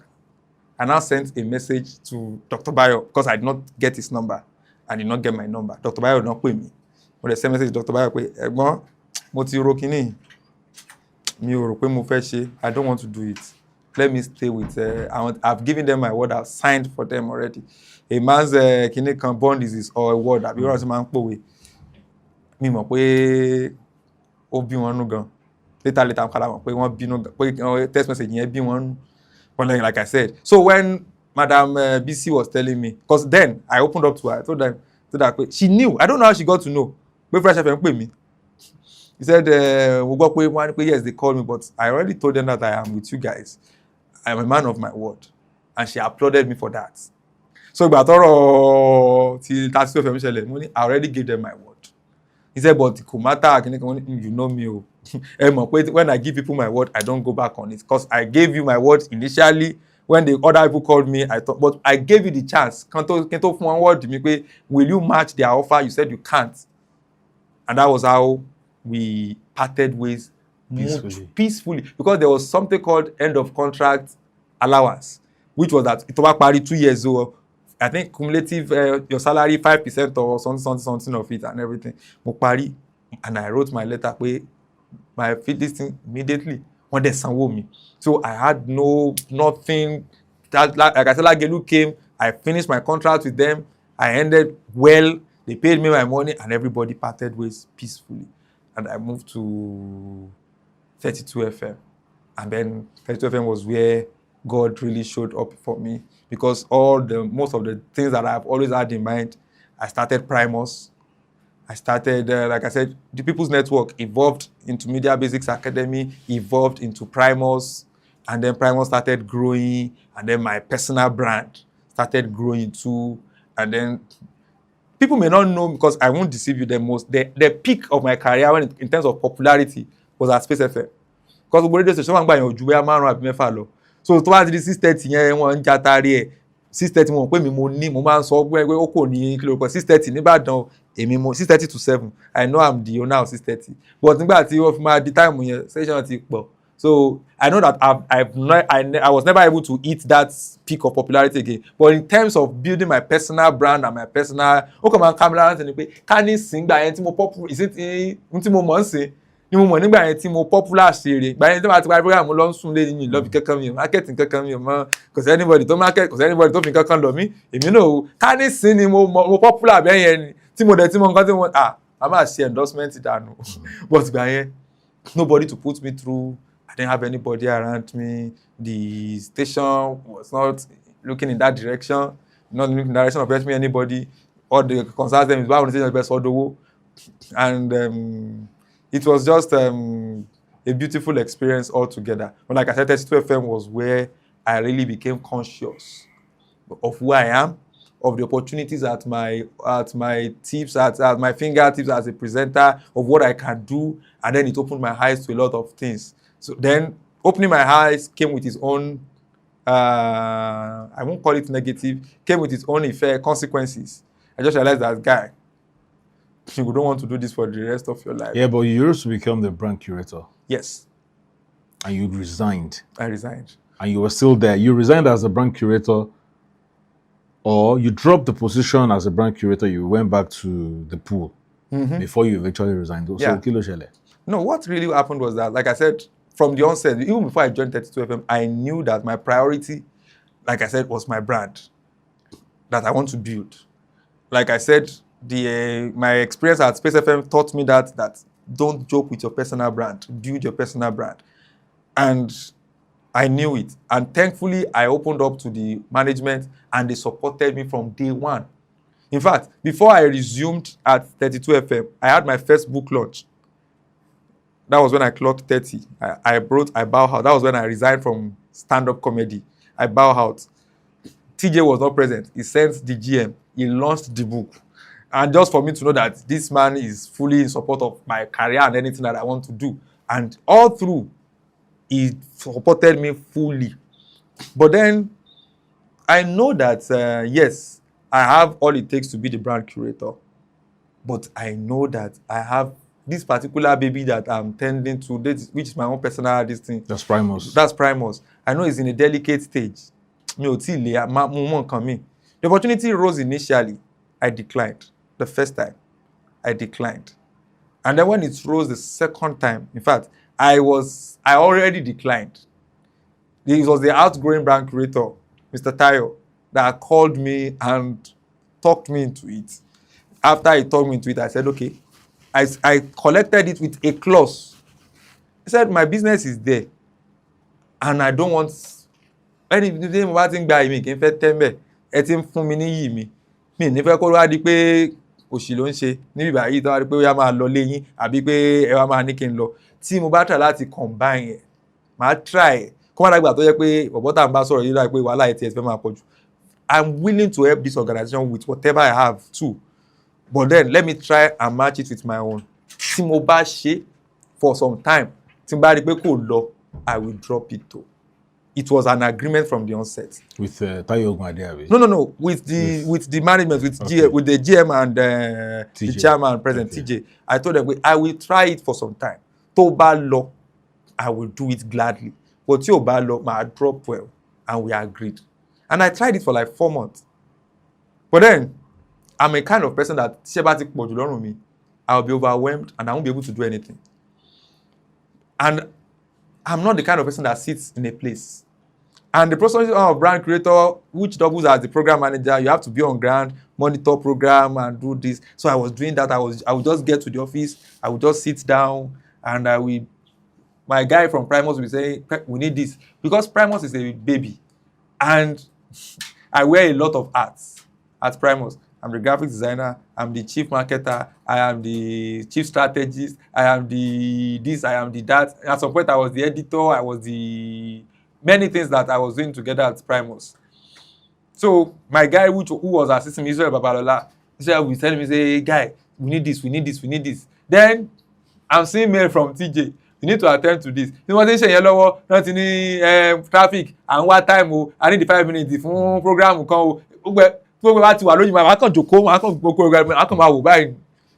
I was becoming frustrated. And the truth of the matter is that everything is suffering. I was not giving my best to the brand curator position. I was not giving my best to Primus. Even personally, I'm feeling it that I'm not at my best shape. I'm not that kind of person that patches things up. So when I called and I told them that I want to drop it, TJ was shocked. Said, are you sure? Do you realize that your salary, your this one will reverse to what it is? I said, mi ò mind tayo. Let it go back to whatever I want to go back to. I don't mind. Saying then now at then some points, I think some people were like, how will it? I told a few people, I said, we hope you will be able to cope as the former brand creator now becoming an ordinary staff. Ṣé àwọn tó jẹ́ ordinary staff, does that mean they are inferior? They are not inferior to the brand creator or the general manager. It's just a position of authority. This job description ló yàtọ̀. So I'm reverting. Position of responsibility. A position of responsibility, yes. So it's not as if because they are superior to. I never see my colleagues as being. Ká ní pé mo fi pé bóyá mo ti dọ̀gá sí mo ti wà superior sí wọn lẹ́nu lè má bà mí pé mo jẹ́ ká tún padà sí bá a ṣe wà tẹ́lẹ̀. Mi ò torí pé mo dọ̀gá kí n bá relationship mi jẹ́ pẹ̀lú anybody. I was still living my life. I was still being my normal self. So mi ò ṣe mọ́. And thankfully, like I said, I love him for that. He respected my decision, and they announced, and I stepped back to becoming my normal producer presenter. I'm no longer brand creator, and I was able to face Primus because, like I said, Primus were doing a lot of things that time. That was when we were working on the award was getting traction, the conference, the media night. I just could not manage everything together. And like I said, they respected it, and I went back to my position as a presenter, and I enjoyed myself till I left. Till you left for Law FM. Law FM, yes. Kásáré sọ̀rọ̀ nípa Law FM kí n tó wọnú àwọn questions mi. Mo kàn fẹ́ ká ràn kíní ẹ̀ lọ kí n ṣe wá béèrè àwọn specific questions. Law FM, I've always wanted to try Lagos. I've always wanted to experience Lagos because I had to talk Leko. Let me go and even experience this Lagos. But then, that was not the major thing for me. The major thing for me was that I was already gradually wrapping up my mind that I was done with radio. Okay. In fact, I stayed this long on radio because of my wife. My plan was that Timba to pay 35, I want to leave radio. That was my plan. And that was when I clocked 30. I started planning that, let me start planning my exit. Primus. With the hope pé Primus yóò ti dìgbà kí n tó 35. Àṣé kò ní ti di rongo. Àṣé kò ní ti máa fún mi lówó. Okay, for 4 to 5 years, àti máa fún mi lówó, so màá ti lè dúró dáadáa. Màá ti máa make salary me from clear request. So I planned it. But by the time I was 35 and it was time for me to pull out, I was able to, my program was just 1 hour daily at 32 FM. What's Up Naija, 6 o'clock every day. So my wife was like, you have no excuse. This station is not saying you should not do what you are doing. So why would you want to leave? At least you know that's what we have been surviving on. So why do you want? He was able to talk me out of thinking of resignation. So I said, okay, let's do it. Let's keep doing it. But then I first said when I'm 17 that by June last year, I want to leave radio. And she agreed. We both agreed that I was going to leave by June. Then one day, we can since it is still, why I thought you could control the December. Make sure that by December you leave radio. At that time I said, okay, that's not bad. Coincidentally for me, I now got a call from Lagos, from my radio daddy, Flexi, who is still the CEO of Law FM. Say, guy, I will need your assistance here in Lagos, Law FM, as a lawyer who is also has been in the media. I need you to head some departments for me. Can you come across? I told him, sir, a meeting palẹ̀mọ́ radio, a meeting sọ pé radio mo fi radio any moment from now. I said, why? And I explained to him the pay. I just realized that the pay is not growing the way my responsibility is growing. Responsibility is in that you pay love. This is not going to be sustainable in the next few years. I need to start planning now and I need to start making my moves. And to now make the matter worse, a lot of things were happening in the media space that made it very toxic for me. And any small thing like this, they were just eating me, bashing me. I was going, kíni wọ́n ní. Ó ní ṣe pẹ̀lú Primus. Primus. Bóyá kí n fi yẹn wọ ibi tí mo fẹ́ wọ. Kí ló ṣẹlẹ̀ láàrin àti Dr. Yinka Ayefele? Sincerely speaking, kò sí nǹkan kan tó ṣẹlẹ̀ ju ohun tí mo ti explain yẹn lọ pé tó ṣẹlẹ̀ nígbà tán ni kí n bá wọn ṣiṣẹ́ tí mo dẹ̀ ní pé mi ò that I've already signed for Lagelu. And that was it. Mo ṣàmọ̀ pé I knew that because at times when I see posts tí mo bá like, I never drop a comment. I see when he responds to some, when he has never responded, he has never liked my, so mo mọ̀ pé there is a possibility that this ẹ̀gbọ́n is not really happy with me. But kò sí tó pa wá pọ̀, kò sí tó, but then that does not mean that I will see what belongs to you and I will not give it to you. But I bẹ̀rẹ̀ Primus magazine lọ́dún yẹn lọ́n. The first edition it featured Ronke Giwa. The second edition was Alhaji Oriyomi Hamzat, where we sat down to interview them. And then I think one of the first one for one particular year, I just like, I can interview Dr. Ayefele now.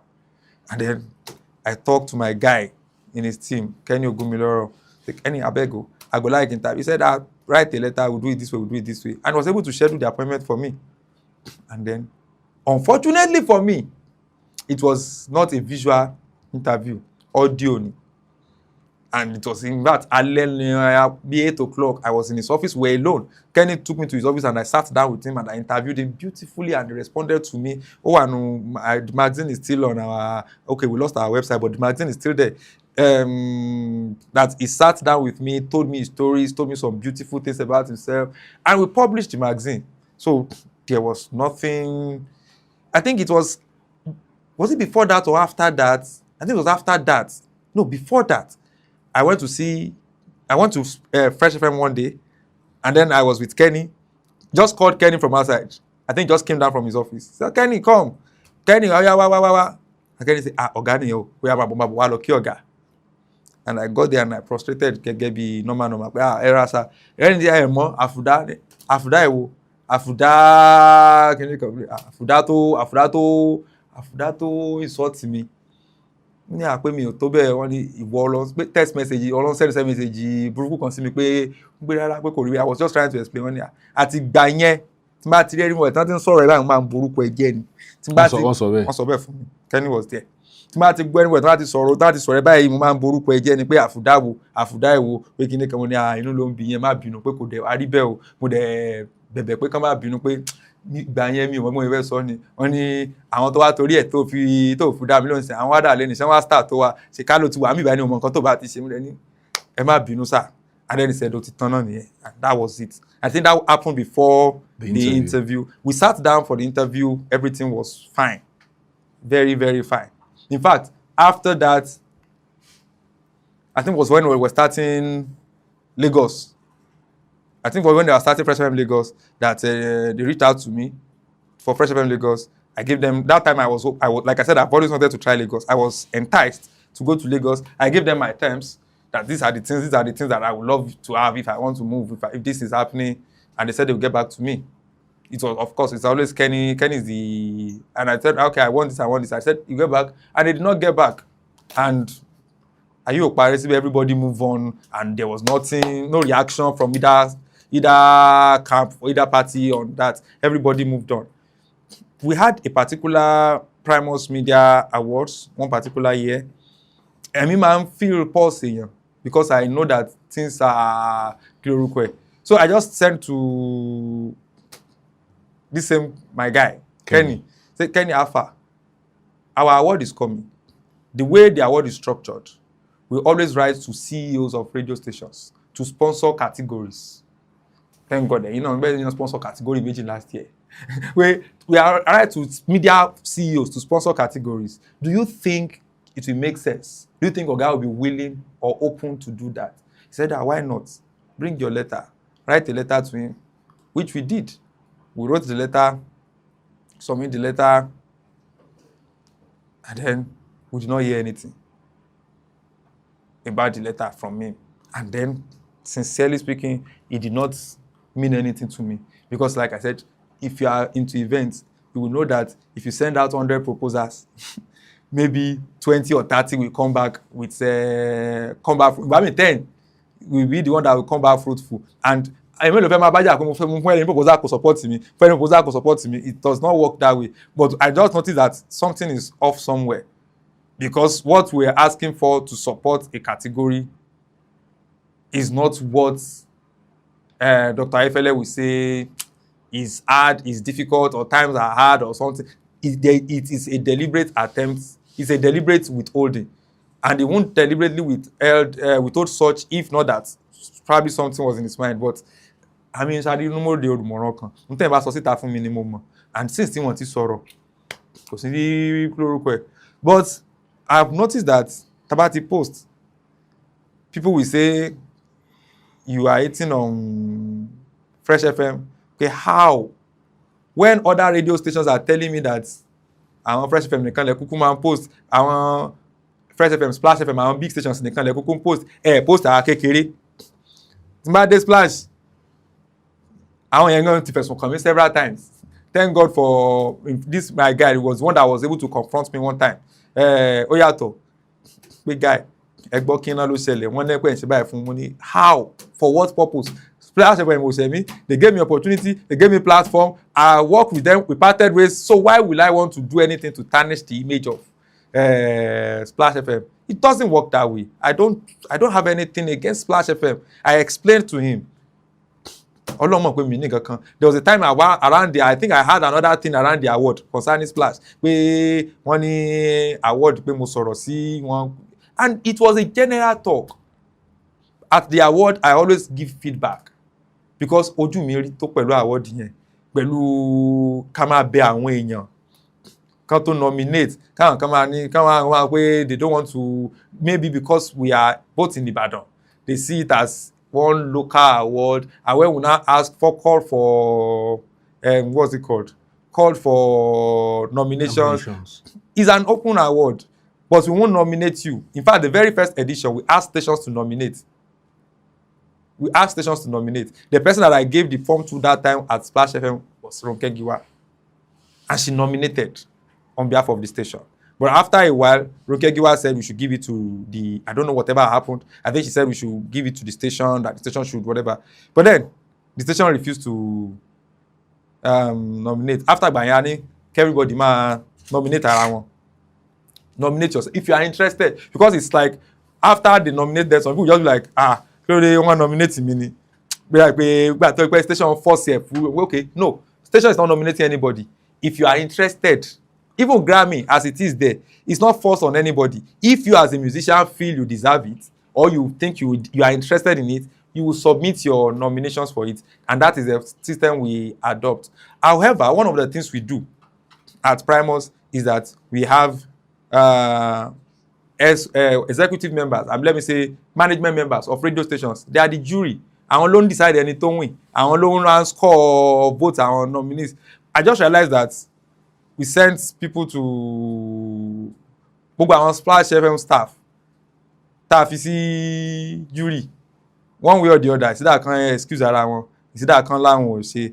It was only the GM that told me that he's not interested in anything award. That's Tunde Olawo. When I invited him to be part of the jury, that he does not believe in anything award, and that is not. But other people, I'm not. Did that come out that car fún wọn ní kílórúkọ come out respond àbí come out ṣe kílórúkọ.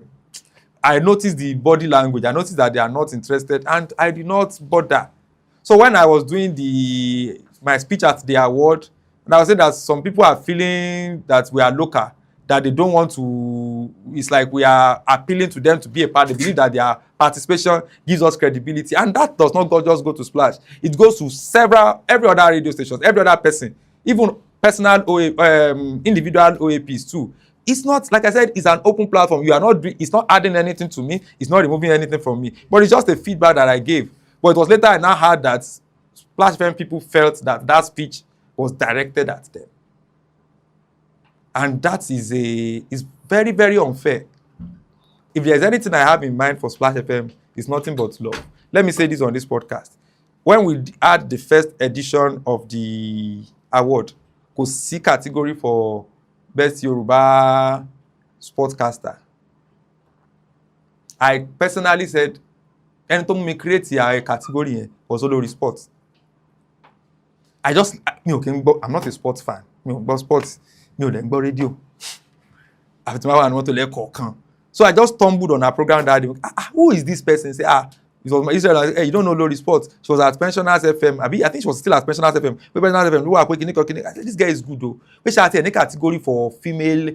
For Yoruba. I said, let's create a category. She was the one that made me create that category. Olonderi at the creative category. She submitted her entry for the category. At the entry, at the send the jury. But our jury had the send the padà. One dem mú as the winner.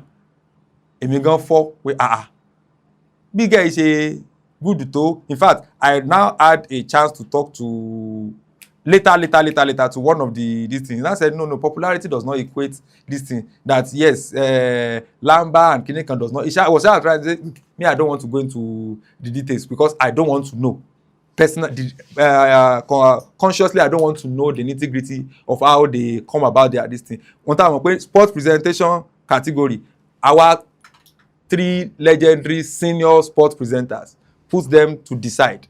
I know that when one forí pé ta ni ká mú, ìwọ score lápá ti ẹni, ó score lápá ti ẹni, ó score lápá ti ẹni, ó dàbí boxing. Pé 3 scorecards, score, and then we put it together. King Lenny score 19B, or score Adema collated. That's how we decide the winner. And that is how at every edition of the award, kí a tó bẹ̀rẹ̀, mo kọ́kọ́ mọ̀ ń búra pé I do solemnly swear tí mo bá ti ever tọwọ́ bọ any of the computation tán send sí mi, àbí mo ever influence anything on concerning this award, gbogbo ohun tó bá jẹ́ nǹkan burúkú ayé yìí, kọ́lọ̀ ǹjẹ́ ó ṣe mí, because I don't have any interest in anybody winning. I have my students tó jẹ́ student of the academy. I have some very close persons to me. One of them is transparency. Transparency was very close to me. He was my student. And then I was one that recommended him for a job at BCOS. And he was doing so well at BCOS. I was proud of him.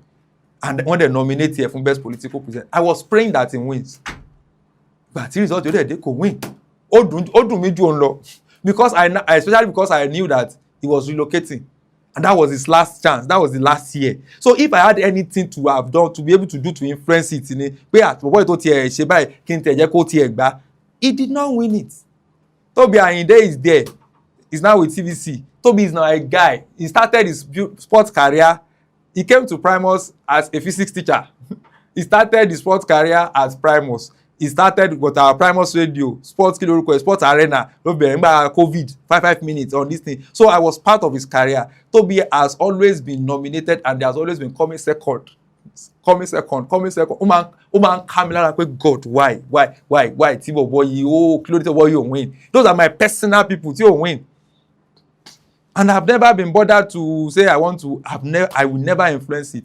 So because of, I don't know what they think. They now think maybe because they did not win, because I said something at my speech, or I felt they are doing something. I just started sensing that cold energy, or because of the blog. No, it's funny how people pick things that are negative. But they are positive.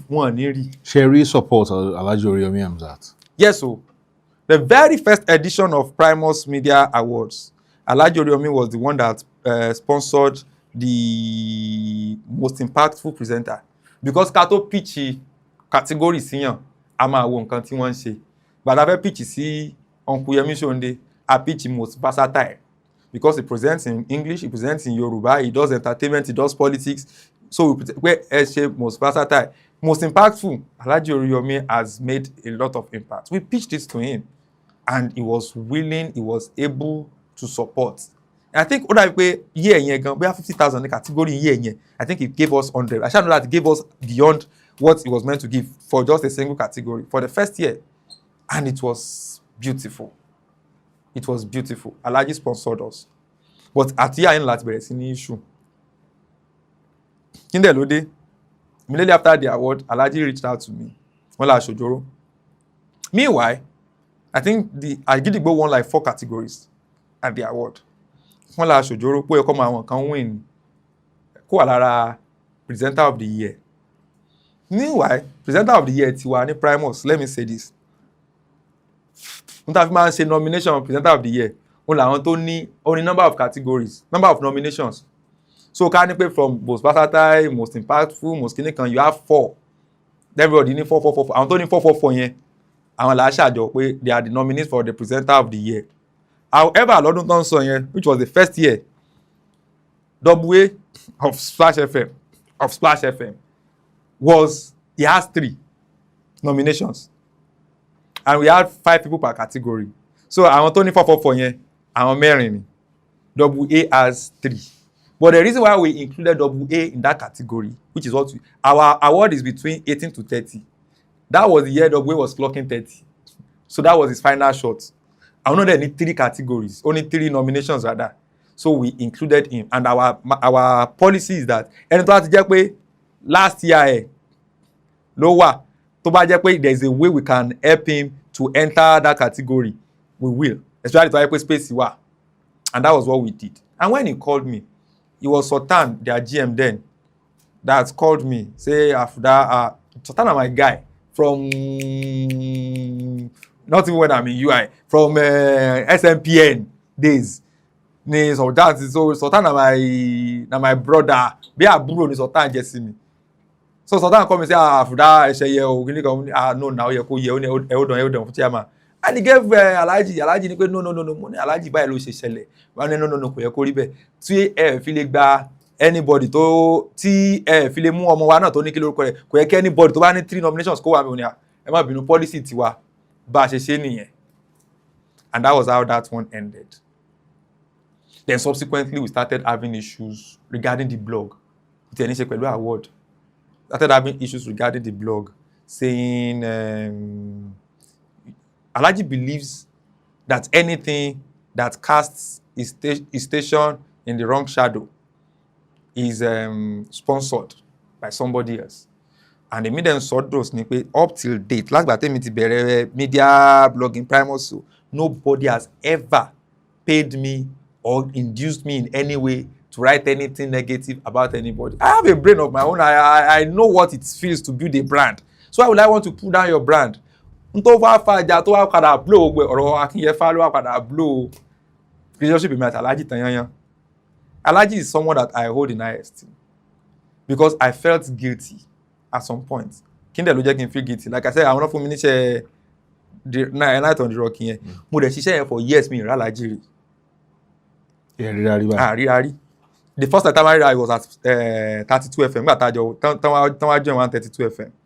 Mo introduce ara mi sí wọn jọ, he hugged me, he prayed for me. Mo ní kàn má bínú pé mi ti wà rí wọn láti jọ because àwọn tí ò ń ṣe àwọn tó fetí gbọ́ gan wọ́n sọ pé àga ìwà fún mi ní nǹkan ámbèlè tà sí ẹni tó ṣiṣẹ́ yẹn wọlé. Meanwhile ìgbà yẹn náà tún ní issue àwọn àti Ajímọ̀bí gbà yẹn pé how would it have been beautiful ká ní pé mo lọ kí wọn ní ìgbà tán wà ní kí lórúkọ ẹ̀ pé Agodi pé it would have been really, and that was what I had in mind, but mi ò rí ṣe. So I felt that I have that guilt. So like I said, they have sponsored the award. If there's anything, I should protect him. But I will not, because I want to protect his interests, now put another person's interest in jeopardy. Me and Akinyẹfa, we work together at Lagelu as a colleague. He respects me, and God knows that I respect him 100%. We had no personal relationship or anything rather than the decent colleague relationship. If you know him, he's a gentle person like myself. So, just reached out that day, that morning. He said, hello, Afouda, I have a news for you, and I want it to be exclusive to you. I'm on my way now to drop my resignation at Agidigbo, and I want you to be the first blog to pick the story. I said, anybody that has a blog, that has a news site, so that when they give you exclusive, you are happy. It does not, I don't know what is happening. Meanwhile, before then, what's an issue? Microphone. For you to know where I have even gone to protect the interest, story here, pick and primus. Anything to abuku anybody in the media, I'm avoid it. My guy said, let's pick this story. Money no. Pick it. But we are saying we are projecting the beauty of media. The media is now. Imagine pick it. So if nothing for microphone sound lady lórí site pick it.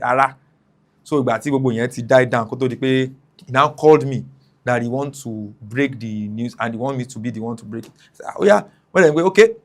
Be at alert. So I had to call story lẹ̀. Bí tó máa ti sọ fún wa pé I want to drop it by ká publish ni. And that was exactly what happened. The moment I drop it, I want test wa ni pé I've dropped my letter. I had a share stories. So apparently, I think what really happened was that but I dropped letter. Maybe Alhaji was still trying to rein him in, to see how to talk to him, know how to make him see reason, and they saw the news was already going viral already, and unfortunately it was on our blog, so they believed that we were working for Akinyefa. I worked with Akinyefa, but I've never worked for him. Just like any other person, till today, till tomorrow, Uba send the news to see me from anywhere. Nobody has ever sent a story to Primus except it is promotional. If it is transfer, but when you want to form any program, I'm now start anchoring a program about to work with PR relay. You have to pay for this, which happens really. Most just send your story. Abi post it on your page. We will copy it from there. Later la padà já ọgbọ́n yẹn. Bàtà àwọn èèyàn gbé ká post nǹkan tá post ẹ̀ tán tí wàá di pé àwọn post ẹ̀ wá di pé bullet list, what's your source? Kìnìkan post it on your page, send us the link, we will repost from there. But like I said, later la padà já ọgbọ́n yẹn. Mo dẹ̀ rí gbàtọ́rọ̀ yẹn dẹ̀ ṣẹlẹ̀. Alhaji ò bá mi sọ anything. Akinyefa ò sọ anything. Story lọ but dem mọ̀ pé comment section. Tẹ́ bá lọ orí page wa nísìn àti pin kìíní kan síbẹ̀ permanently pé any comment dropped on this blog is not our opinion and we have nothing to do with it. We cannot predict what the comment section will look like. O lè ní pé comment yóò lọ báyìí kí comment lọ báyìí. Àti rẹ́ nìkan rí ọ̀gá mi kan ti ní kí n bá wọn post story rí tó jẹ́ pé from his own calculation story yẹn máa favour wọn. Àwọn àti story jáde tí ò favour wọn tí backlash wà wọ́n padà ní ẹ̀wò táfùdá ṣe fún mi ní ẹgbàá mi ẹ̀yin lẹ ní kí n post story ẹ̀yin lẹ sọ̀rọ̀ fún mi mo iṣẹ́ ń tẹ́ ní kí n ṣe ni mo ṣe but like I said he wrong, so we cannot predict what the comment section was brutal nígbà tá a post the story Akinyefa. It was brutal, and then people were saying we must hear from people were insinuating well, if na you call you no go comot when dem comot microphone for your mouth, when dem disgrace you like that, when dem do kinikan like that, when dem say kinikan like that. Èmi ò kúkú so I've never been to the comment section to answer anybody or to respond to anybody.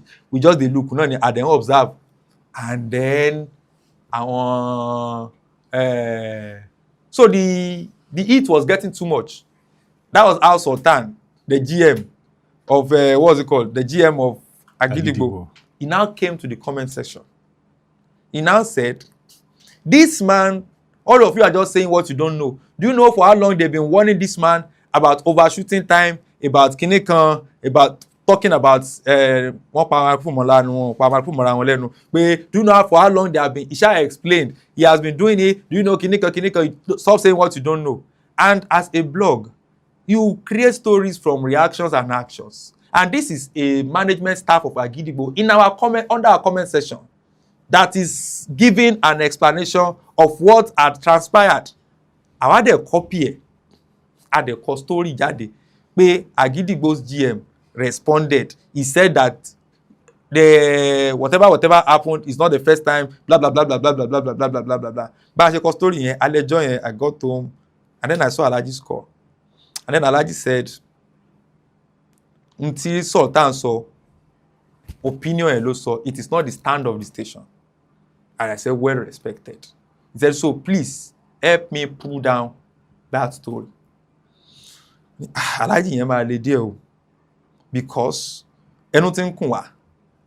Àwọn fresh gang, a lot of them believe that a máa fi Agidigbo care àwọn pé we are supporting Agidigbo. I don't know where or how they come by that belief.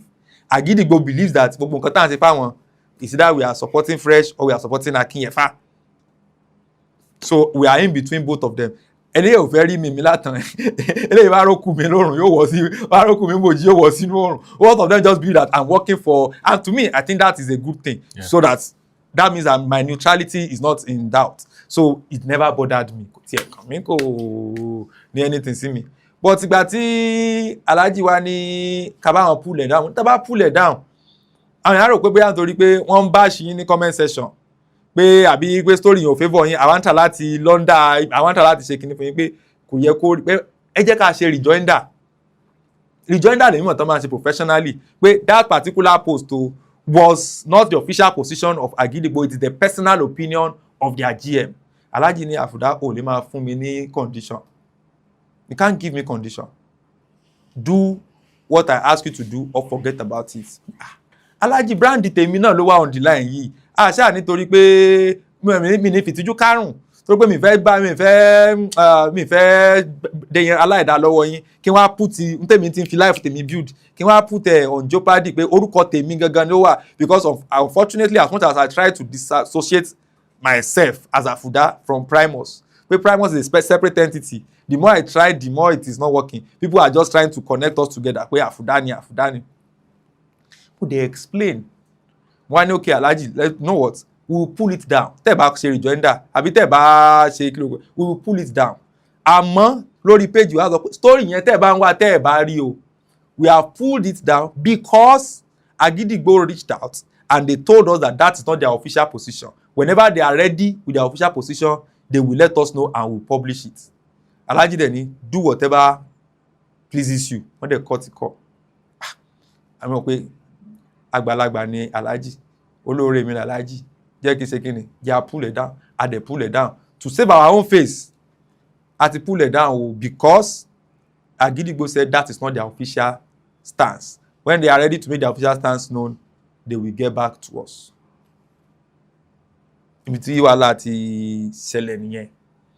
Then on several occasions, I think like on 2 or 3 different occasions, I would just receive Alhaji's call accusing us of trying to sabotage his brand.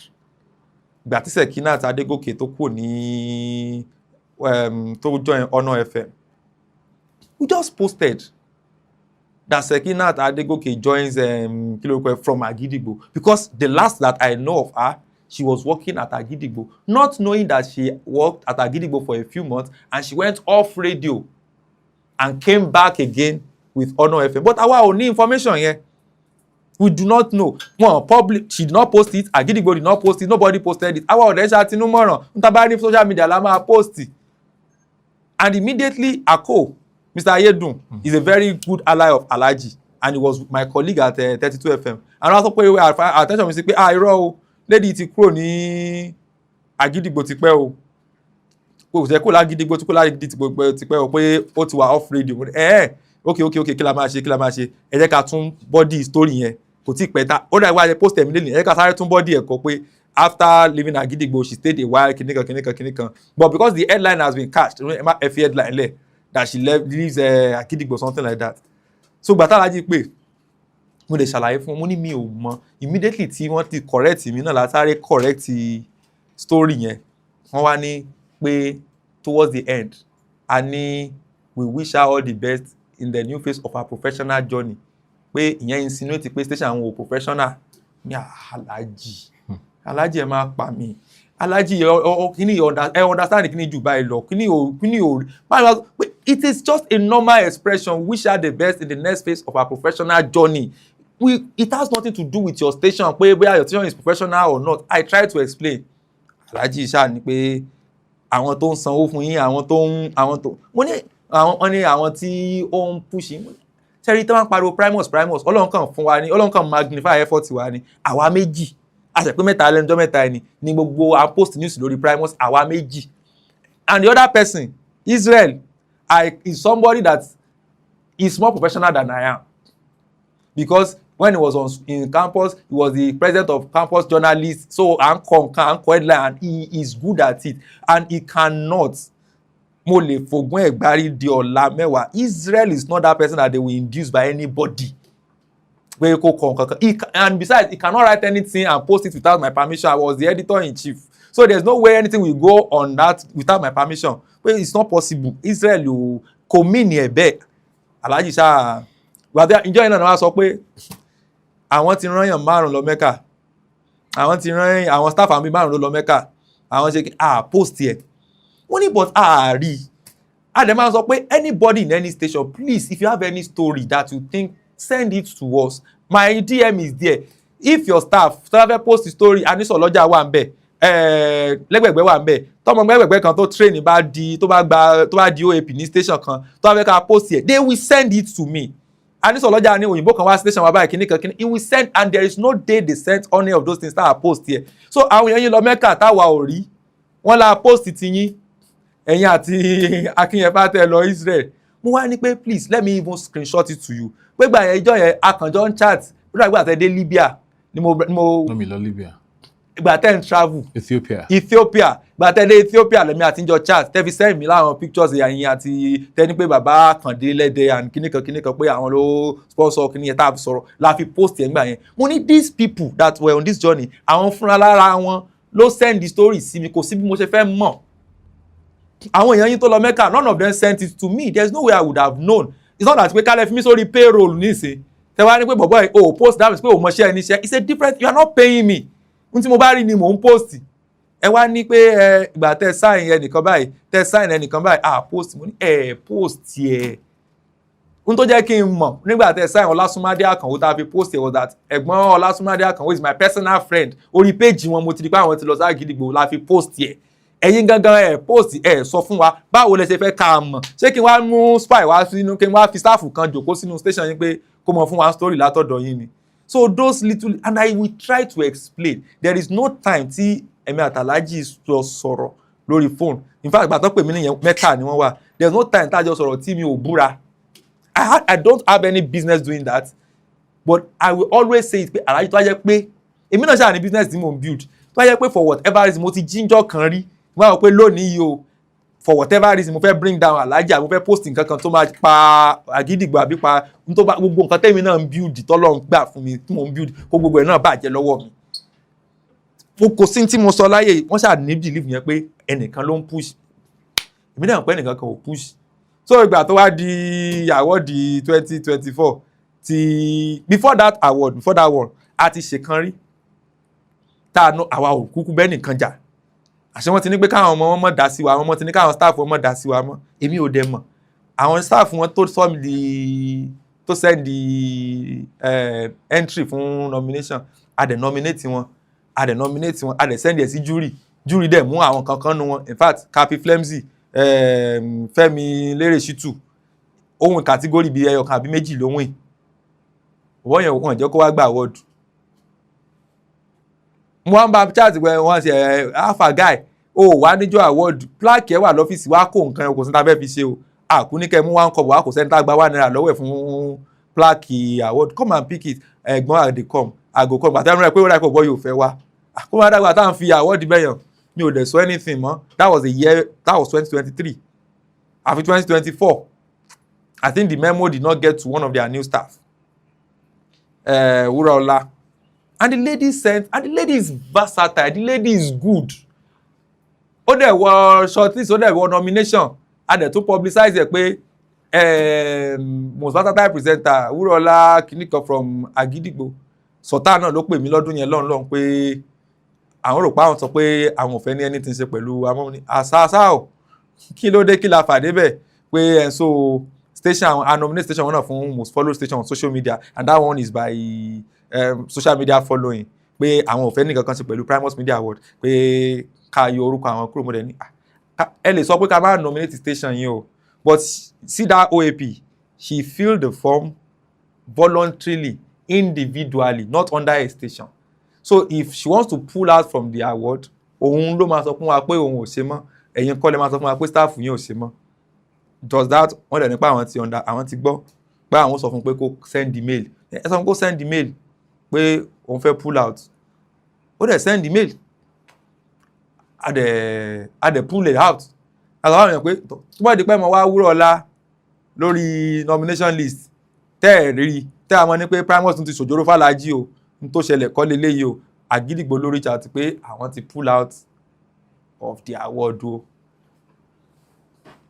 and ever since then kò sí nǹkan kan kò sí èmi àtàlájì ò ní any issue in fact ìgbà tí Àgídìgbò di Àgídìgbò win first lórí MPS náà di first lórí MPS mo call Alhaji pé ká tiẹ̀ ṣe interview fún ọ ní Primus mo call Alhaji wọ́n ní nígbà pé wọ́n pick wọ́n wá send message sí mi pé wọ́n wá send voice note no mo pè wọ́n wá ní pé kí n jẹ́ ká sọ̀rọ̀ later bí wọ́n wá lọ rò ó wọ́n fi lọ àwọn èèyàn wọn or something like that next thing tí wọ́n kàn rí mo pẹ́ kàn gbọ́ voice note tí wọ́n ní pé Ọlọ́run jù yín lọ ẹ̀yin tẹ́ bá sọ pé kinní kan kí á lè fẹ́ máa gbọ́ lẹ́nu mi kí lẹ rò pé fẹ́ gbọ́ lẹ́nu mi ẹ rò pé fẹ́ máa gbọ́ àsìn kí ni èmi àtàlájì ìgbà wo lèmi àtàlájì wá dì báyìí alájì èmi ò mà rí èmi ò mà but wọ́n ṣáà he sent a voice note truly but instead of addressing pé how do you feel that your station in few years is now #1 station in Ibadan wọ́n ní ọlọ́run òjò wá àwọn àṣebàjẹ́ láàrúkọ afẹ́ pull àwọn gbàtí ìṣó kọ mi tọ́lọ́sí mọ̀ pé mi ò pull anybody down mo dẹ̀ ignore èyí tó wá dé pabambari ibẹ̀ wá ní ti oní local station ò ṣe local station kọ́lọ̀ ń ṣàánú akọ́lọ́mọdé àṣìrìn ẹ fa nǹkan tó pọ̀ gan. mi ò fa nǹkan kan o wàhálà àwọn náà bá mi fa nǹkan kan kọ́lọ́mọdé àṣìrìn ni Sàámú oníròyìn ń bò ń ló kàròyìn lórí TikTok tó blow tí ayédègbé meanwhile 32 FM wọ́n ń rọ̀nù news blog ní social media wọn tó jẹ́ pé there is a news department there is a social media department tó jẹ́ pé wọ́n máa ń sync they work together to publish news èmi ikú sára wọn nígbà tí story yẹn tó break pé Àgídìgbò fọmọ yẹn lé employment àwa gbé ní Primus tó bá dẹ̀ ti di story Àgídìgbò wọ́n ti máa gbé story àwọn ọmọ but èmi ní pé ẹnìkan ipa kàtàmákìtì fún mi lówó and is a news in public domain lè ní kí n má gbé tí n bá ti mọ̀ pé mi ò bú yín mi ò dẹ̀ sọ pé ẹ ṣe nǹkan tẹ́ ẹ̀ ṣe wọ́n fọ́mọ níṣẹ́ adẹ̀kọ story yẹn ní Primus pé wọ́n ti fún Sàámú oníròyìn níṣẹ́ o Àgídìgbò has broken record they have what's it called set a new pace like adẹ̀kọ story wa láyé kìíní adẹ̀gbé meanwhile ọmọ nǹkan ti ṣẹlẹ̀ o a week before that time onígẹ̀ kan ara àwọn staff wọn tó reach out sí wa pé òun ti fi ṣẹlẹ̀ o l'Àgídìgbò àṣekọ́pà ni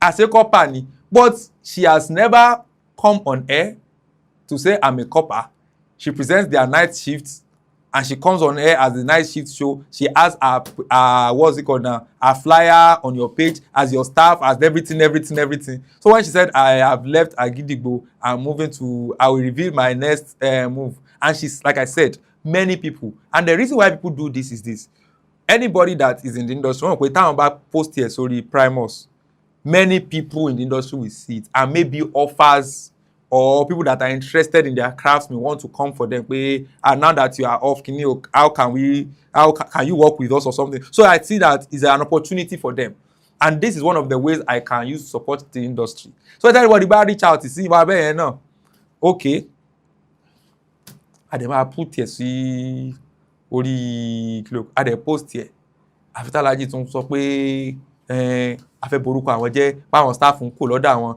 gẹ̀yẹ kan ṣe staff kọ́pà ni kò sí báwa ṣe fẹ́ mọ̀ pé kọ́pà ni kí báwo ni pé staff kúrò ní station yín ṣe di pa ń bà yín lórúkọ jẹ́ ṣé ibìkan kọ́là náà ti ewu kọ́là ti kúrò ní kò sẹ́ni tí ò ní kúrò station tó wà náà èèyàn kúrò station ṣe wá di pé wọ́n ń ba station lórúkọ jẹ́ it does not work that way but like I said ìyẹn ṣẹlẹ̀ so mo wà careful the following week or 2 weeks after ó ní ti Sàámú oníròyìn yẹn so gbà tán kọ story yẹn tán mo tún kà pé okay ó wà okay adẹ post here ọlọ́run dẹ̀ jẹ́ kí wàhálà wà however 32 FM wọ́n á fẹ́ post lórí page tiwọn and it's just normal in media that you can report a story from different angles wọ́n fẹ́ report from the angle tó máa promote Àgídìgbò which is normal basic business etiquette you cannot be promoting another business on your own business page wọ́n wá mú story yẹn from the angle of the boy where the boy has become a viral sensation the boy has become this the boy has become that he has done it so well that even a local station has offered him employment wọ́n fẹ́ dárúkọ Àgídìgbò like I said is a normal thing is a normal etiquette podcast ló gbé pé èèyàn lè dárúkọ brand èèyàn lè dárúkọ on the radio you don't do all those things and on the media platform so wọ́n dẹ̀ kọ́ bí mo ṣe kà á mo ṣe rí story funnily enough mo wà lára àwọn first people mo ṣe open social media Facebook níjọ́ yẹn ni mo rí story yẹn mo rí 5 comments mo dẹ̀ lọ ka 5 comments yẹn mo dẹ̀ pé nínú 5 comments 4 people out of them wọ́n ti ń ṣe what do you mean by local what do you mean by local mo sáwọn èèyàn ṣe wá fẹ́ ya èṣù báyìí kí ló ṣe máa dá wàhálà lẹ́mi tí ò sí wàhálà wọ́n wá comment sí ibẹ̀ pé wọ́n ní don't try to create issues where there is no issue please refer to your dictionary to know the meaning of local and the way it was used in this sentence ṣáà sọ something like that mo fi respond sẹ́yìn kan nínú wọn mo ṣe wá ń post ẹ̀ tán immediately mo wá rí pé like 4 or 5 other comments náà tó ti ní problem pẹ̀lú local yẹn mo wá kúfẹ̀ kan comment copy comment yẹn mo wá post it directly ní comment section so apparently bóyá nítorí pé mo jẹ́ staff 32 FM àbí pé bóyá mo mọ àwọn àlórí page yẹn dáadáa mo rank dáadáa so comment mi ló wà lókè I don't know what bóyá yẹn ló fún Alhaji ní impression nígbà tán kà pé Afouda ló post kìíní mi ò sí news department mi ò sí social media department 32 FM tí mo sọ lẹ́yìn kí n wọlé kí n present program mi ní 6 to 7 kí n bá àwọn èèyàn mi ṣeré ká ṣàwàdà ká ṣe kí lórúkọ rẹ̀ àbí tí I don't have time to sit around àbí pé kí lórúkọ rẹ̀ àárẹ̀ ti post ti one primus ẹ̀ ní problem pẹ̀lú ẹ̀ bó ṣe wá di tèmi ní kí lórúkọ rẹ̀ so Alhaji went on air that day he said a lot of things about 32 FM pé àwọn kan tí àwọn ti ṣe kinní kan wọ́n Alhaji ṣá reacted the way he felt is the best to react and immediately 32 FM sọ fún wa lórí group pé please we see what is happening officially 32 FM is saying nobody should involve the station or should respond to that 32 FM is a peace loving brand pé nobody should respond to that but aláwọn ọmọ líle aláwọn SS4 kan lọ́dọ̀ wa bẹ́ẹ̀ pé tí yín lẹ sọ yẹn àwọn náà bọ́ta oníkálukú insinuations directly or indirectly wọ́n tà láti máa èmi ò sọ mi sọ ò jáde lẹ́nu mi àfi tí mo kọ́kọ́ bẹ̀rẹ̀ sí gba kọ́ọ̀lù hello Afouda you have to be very careful Alhaji ń bínú gan o ẹnìyẹn wá ní wọ́n fẹ́ forúkọ bọ ẹnìyẹn láṣìírí ẹnìyẹn wá ní pé that was what the person said tó jẹ́ kẹ́rù bà mí díẹ̀ pé I know pé inú Alhaji ń ru ni náà jẹ́ kán sọ̀rọ̀ bẹ́ẹ̀ àmọ́ ibi tán ti sọ àwọn eye service lè pọ̀ ńbẹ̀ àwọn tálàjì ò ní bẹ̀ ń ṣẹ́ tí ó fẹ́ ṣe eye service fàlàjì tó wáyé pé àwọn ló máa hàmù ẹ pé Alhaji sọ pé bá díẹ̀ dà mí lẹ́gùn nù bí mo bá fọ́ lẹ́yìn kò léwọ̀ pé wọ́n slow àwọn slang yẹn pé tó rí mi pé is ready pé àwọn tí ń ṣe látijọ́ ẹ̀ táwọn ti ń gbójú eléyìí ní òfin ṣàṣemọ eléyìí làwọn òfin fi jófin eléyìí làwọn pé ibi tán dẹ̀ ti sọ gbogbo àwọn guys tó wà ń bẹ̀ àwọn tó jẹ́ pé wọ́n lè fẹ́ ṣe eye service fàlàjì kan lọ harm mi ni you need to be very careful wọ́n á gbọ́ ìwọ̀n àwọn pé how kí ni tèmi kan local kí ni tèmi kan 32 FM in fact immediately mo screen munch message yẹn mo send ẹ̀ sí GM mi pé help me inform the chairman what is happening wọ́n ní pé what do you want us to do money nothing for now I just want you to be well informed pé because I did not do anything and I was not planning to do anything another person tún pè mí Afouda wà careful Alhaji ń bínú gan this time around o Alhaji sọ̀rọ̀ báyìí Alhaji mi rí k'Alhaji bínú báyìí rí o ní èmi ti rí t'Alhaji ti bínú rí àmọ́ ìmọ̀ rẹ̀ pé ẹ̀yìn náà ti rí Alhaji ti bínú rí mọ́dà ṣe bínú níbi tẹ́mi ti rí I think that was the highest fọ́nà ìgbà sọ pé òun rí t'Alhaji ti bínú báyìí rí mo pé ó dà pé wàhálà wà lóòótọ́ o so ìgbà yẹn I started getting apprehensive pé ó dà pé wàhálà wà lóòótọ́ o but still mo sì ní kí n maintain steeze mi pé wọ́n ṣáà dárúkọ mi ṣáà gbọ́ àwọn èèyàn ń fún mi ní third party kínní ni ìgbà tí backlash wá ń wà fún ọ̀rọ̀ local or no local yẹn many people are saying ṣáláàjì fẹ́ sọ pé àwọn ò mọ̀ pé local as used in that particular context does not mean a primitive station ṣáláàjì fẹ́ sọ pé àwọn ò mọ̀ ni when this thing was becoming too much Anisoloja tó jẹ́ head of station head of news àbí head of programs ní Agidigbo he now had the F13 why I said he had the F13 is this ìgbà tí gbọ́rọ̀ yẹn ṣẹlẹ̀ Ako tájọ wà lọ́fíìsì like I said is a very close ally of Alhaji wọ́n sọ fún Ako pé Ako ẹgbà míì Alhaji máa ọ̀rọ̀ àrẹ̀mí àti Alhaji máa ti ń di nǹkan míì Ako kan máa rẹ́rìn Ako ní irọ́ ni Alhaji ò rí bẹ́ẹ̀ tẹ́ bá lè rí Alhaji one on one tẹ́jọ jòkó sọ̀rọ̀ lónìí gbogbo ẹ̀ máa settle bó mo ṣe wá fẹ́ rà Alhaji wọ́n ní kí n schedule appointment pẹ̀lú wọn náà mi ò dẹ̀ mẹ́lò mí bẹ̀ tí mi àti ẹni sultan látún relationship gbà tọ́dọ̀ tí ẹ ti di ọ̀rọ̀ oní news Akínyẹfà yẹn mi mọ̀ bóyá backlash wà fún ní station sultan ò kí mi mọ́ apàdé níjọ́ kan níwájú kí ni ó ṣe bí pé òun ò rí mi wọ́n lọ́wọ́ aṣáánú mi lórí ohun tí mi ò gbowó ń bẹ̀ báyìí tí sultan tó jẹ́ pé àbúrò mi tó bá rí mi tí ó yọ̀ mọ́ mi ó ti bá mi change táyà mi rí inú UI tí mo lọ fún conference àwọn SMPN tí táyà mi jò òun ló bá mi change táyà yẹn owó tó máa ń ṣe dáadáa sí mi ló wá dánwó tó rí mi sí tó àmọ́ lọ́n ti gbéga ó ti di GM ó dẹ̀ ti di big boy pé bóyá ìyẹn tún jẹ́ ìdí òfìsì mi ṣáà pé ọlọ́mọ pé mi ò ṣẹ́ that was my justification ọlọ́mọ pé mi ò ṣẹ́ mo kàn believe pé ìjọ ìmọ̀ ni kò rí mi ni tó bá rí mi dáadáa yóò kì mí that is one thing I believe so èmi kàn ṣe àti so Anisoloja was the only person tí mo mọ̀ níbẹ̀ on several occasions mo ti send message sí Ọlábọ̀dé Anisoloja pé I want to see Alhaji wọ́n ní pé tí n bá rà Alhaji pé tí n bá lè rí wọn one on one tá bá jọ sọ̀rọ̀ kí ni màá settle pé please help me schedule appointment ó ní we will do it at some point mo ní pé I need it to be done. He now said Alaye is not in town. Once he comes around, I will let you know. Mo tún wá bẹ̀rẹ̀ sí message ṣé wọ́n ti dé ni. Then he's back, but I think he's in a meeting. Let me see. At some point, it became obvious that probably he has tabled it before Alhaji. Alhaji were open to meeting me. Ni o mọ bí ó ṣe máa convey sí mi. So I just excused that for him. So he knew the step that I've taken on several occasions to meet with Alhaji, to explain myself again, and to let him know that I have nothing against you. Òun ló wá sí comment section, ló wá sórí Facebook. So when Alhaji is reacting like that, Alhaji reacted that way because of what Afouda has been doing. That thing pained me. Ó dùn mí, ó dùn ẹlẹ́dàá mi. Pé ẹni tó mọ ni ló ń ṣe ni. You know how this thing has been. Meanwhile, all that time when that thing is happening, ó sì máa ń send the story sí mi o. Ní story àgídìgbò. Pé òyìnbó kan, I remember that òyìnbó dáadáa cause mo mọ̀ pé ìyẹn mo tẹ̀ mọ́ ẹ̀mí àtàlà mo kọ́ ṣẹlẹ̀ enjoy mo fi mọ rántí tòyìnbó yẹn dáadáa pé something happened at Agidigbo tá a ṣe máa post here. And I was telling you that I want to meet Alhaji, I want to explain, I want to clear this misunderstanding. And that is the one I've always talking to. Olówó tún wá sórí social media, I sọ pé it is Afouda, the way he has been trying, and that is the reason that post, he intended that post to bring me down. Say it's Afouda. And that is why it's in the bad books of stations like Fresh FM, like Success FM, like it now listed some stations. Now, since that you are ní confidence àti jáde láti dárúkọ mi, I think it's wọ́n ní tán bá èèyàn bá lówe òjò òwe èèyàn á jẹ́ pé ẹrù ń bá èèyàn ni. I'm not going to fight anybody, but I will pursue this. So that was when I did a live video. Okay. That I addressed the issue, and I did not just address that. I addressed the issue I had with him, he had with me, the issue I believe Ayefele had with me, the issue I believe Bayo Faleke, he also had issues with me. Èmi àti Oriyomi Sonde, he had issues with him, but àti padà settle ẹ̀ bàbá sọmọ. Bàbá Bayo mo ti pè wọ́n nígbà èmi fúnra lára mo make sure pé wọ́n Afouda ò sẹ́yìn mo ní mo mọ̀ pé ẹ ń bínú sí mi, àmọ́ tí mo láti ṣe ńgbà yẹn mo láti ṣe. Not that pé kí ló pẹ́ wọ́n sọ fẹ́ nìkan nígbà tí wọ́n á ṣe fídíò yẹn mo sọ̀rọ̀ kan mo ní I always call them to apologize ẹnìkan ní you to stop doing things that will be making you apologize.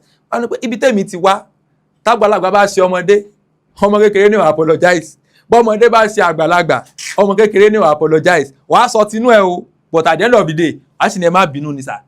Bí mo ṣe ń sọ̀rọ̀ nísinsìnyí tí ń bá Alhaji máa jẹ́ kán mọ̀ pé bá rí Dr. Ayefele máa jẹ́ kán mọ̀ pé ń tẹ́ ṣe lélẹ̀, but at the end of the day ká tó kó ń bẹ̀ màá sì ní ẹ má bínú sà. That is my own upbringing. So tí máa sọ pé kágbàlagbà má bínú, it's not that pé bóyá mo ṣe nǹkan kan tí ò dáa ló jẹ́ kí n ní kán má bínú. No, it is just my own culture and my own upbringing pé ẹ má bínú sà. So I did that video, and then somebody called me, a very prominent politician, he called me and he said má jẹ́ kọ́rọ̀ ìtàn bẹ́ẹ̀ o, because àmọ́ ibi tó lè dé o, go to the DSS, go and report. I wrote a petition to the DSS. I have one of my classmates that is one of their guy in DSS in Abuja. I called him up. Guy, how far? He said Alhaji is out of town. Tomafima day, I want to invite him or anything. And I was trying to follow it up before somebody that I respect a lot called me. Said Alhaji Oribe, you know, ló bí one time here, he can't do anything. Our boys wọ́n lè ṣe nǹkan kan. Say since let it go. So ká ní wọ́n ènìyàn bá mi sọ̀rọ̀ lénìí or àná, mo wá lọ anchor burial kan. Mo ń ṣe MC lọ́wọ́ Alhaji wọlé àti àwọn boys wọn. Mo dẹ̀ ti gba àwọn ẹgbẹ́ ọ̀gá wa ló wọlé dé yìí, mo dẹ̀ hail wọn, mo dẹ̀ sà wọ́n, mo dẹ̀ kí wọn dáadáa. In fact, wọ́n wá síwájú, wọ́n wá kí mi. A dẹ̀ kíra wa, wọ́n dẹ̀ padà sórí ààyè wọn. Ìgbà tó lórin dẹ̀ ń kọrin, mo fọ́ lórin lọ́wọ́ lórin pé Alhaji Oriyomi Hamzat ti wà nínú ilé o, kí wọ́n o. Ó dẹ̀ kọrin, ó dẹ̀ kí wọ́n. Alhaji dẹ̀ ní kán wọ́n wá fún olórin lówó, wọ́n ní kí kan lára àwọn ẹ̀sán kó fẹ́ mi náà ní owó. Ó sì Alhaji fún mi 20,000. That was after the video, after the list. Ìjọ́ ìmúdẹ̀ tún lọ bá wọn, ó ní Alhaji, I know that there are a lot of issues. I would like to trash it with you. Ẹ fún mi ní appointment, mo fẹ́ wá rí yín lọ́fíìsì yín níjọ́ yẹn gangan. And he said, I want travel ní the following day. I want travel out of the country. Táwọn bá ti dé, àwọn ò jẹ́ kí n mọ̀. A máa fix the time tá a máa ríra. Mo dẹ̀ monitor, wọ́n fi lọ. Wọ́n dẹ̀ ṣe dé immediately mo wọ́n ti dé. Ó dà pé after a week or two kí n tó mọ̀ pé ó dà pé Alhaji ti dé o. Ó dẹ̀ send message wọn pé Alhaji ẹ ti dé o. How far? Àfi tó bá respond lọ́la. wọ́n dey respond mo ní pé Ọlọ́run mọ̀ pé mi ò ṣẹ̀ wọ́n and the way he reacted to me that day o nípa tí yẹn o tí wọ́n kí mi dáadáa tán dẹ̀ tó ń bùn mi lówó èmi believe pé kò sí problem wọn kàn wò pé kó ní kálukú wà ní orí ọwọ́ ẹ̀ ni kò sí ikú tí ò ra díẹ̀ tèmi lọ́rùn gbà tí ṣe pé wọn lálàájì jẹ mí lówó àbí pé ọ̀dọ̀ wọn ni so I believe there is mutual I don't believe there is any problem amongst us as of today o mi lè sọ tí ìmí bá máa ṣẹlẹ̀ lọ́la but èmi àti aláàjì ò ní as of today like I said based on that premise so èmi ò rò pé a ní any problem. All right. Finally, gbogbo nǹkan tó ṣẹlẹ̀ ṣó ti discourage yín ni abẹ́ ṣe ń continue? Nípa ìwé Primus. No. The blog. The blog is still there. Am I discouraged? Very, very, very discouraged. Several times I've tried to see what more I can add because I realized that the major problem is that the blog is primarily centered on Ibadan. Torí pé mi náà dẹ̀ wà Ìbàdàn, wọ́n ti rí mi tán sí finish náà máa ń pè lóyìnbó wọ́n ti rí mi tán station kan ní effrontery láti sọ fún àwa wípé don't forget that they are not paying for these things o and what was the idea of Primus? How can presenters be talking about? Let somebody be talking about presenters too, reporting the reporters. Let's report them. Let's let them become. Let's just do. And it was beautiful when we started, and everybody enjoyed it, especially the young ones, because it elevated them. They felt like celebrities. Everybody is feel okay. We are covered and everything. So, what eventually happened? Like I said, it really disturbed me. It really disturbed me. A station was telling. Someone was telling me they now saw the award as pé táwọn bá ti pull down award yẹn àwọn ti báyé Afouda jẹ́ Afouda ò rí nǹkan kan ṣe mọ́ so àwọn lè lo award yẹn as the bargaining chip any small thing sister Gidigbo ti bẹ̀rẹ̀ àṣàkáṣà yẹn pé we have pulled out of Primus award there's another big station kí n forúkọ bù wọ́n láṣìírí tí mo gbọ́ pé àwọn náà sọ pé àwọn fẹ́ pull out àwọn sọ pé but àwọn kan sọ pé kọ́mọ́ ti pull out another station wọ́n sọ fáwa pé gbé story wa dáadáa mọ́ lórí blog yín o in fact gbé story wa dáadáa mọ́ lórí blog yín o àwọn staff mi gan ti ń complain in fact wọ́n ti sọ pé tó bá continue báyìí àwọn ò ní participate ní next award. I've never been insulted in my life. I started that award in 2021. Why did I start the award? Because I've always loved award but I hate the idea of going to solicit for votes. Pay vote for me, checking. However, nígbà tá a fẹ́ bẹ̀rẹ̀, there was no money. So how can we do this? Paul Alashi ló fún mi láì idea pé you can sell categories now. People should sponsor categories. But then, owó yẹn ò ṣarajọ. Àwa create 5 categories. A pè ní viewers, listeners' choice. And listeners' choice is voting category where people will vote with money. So we did that for the first year.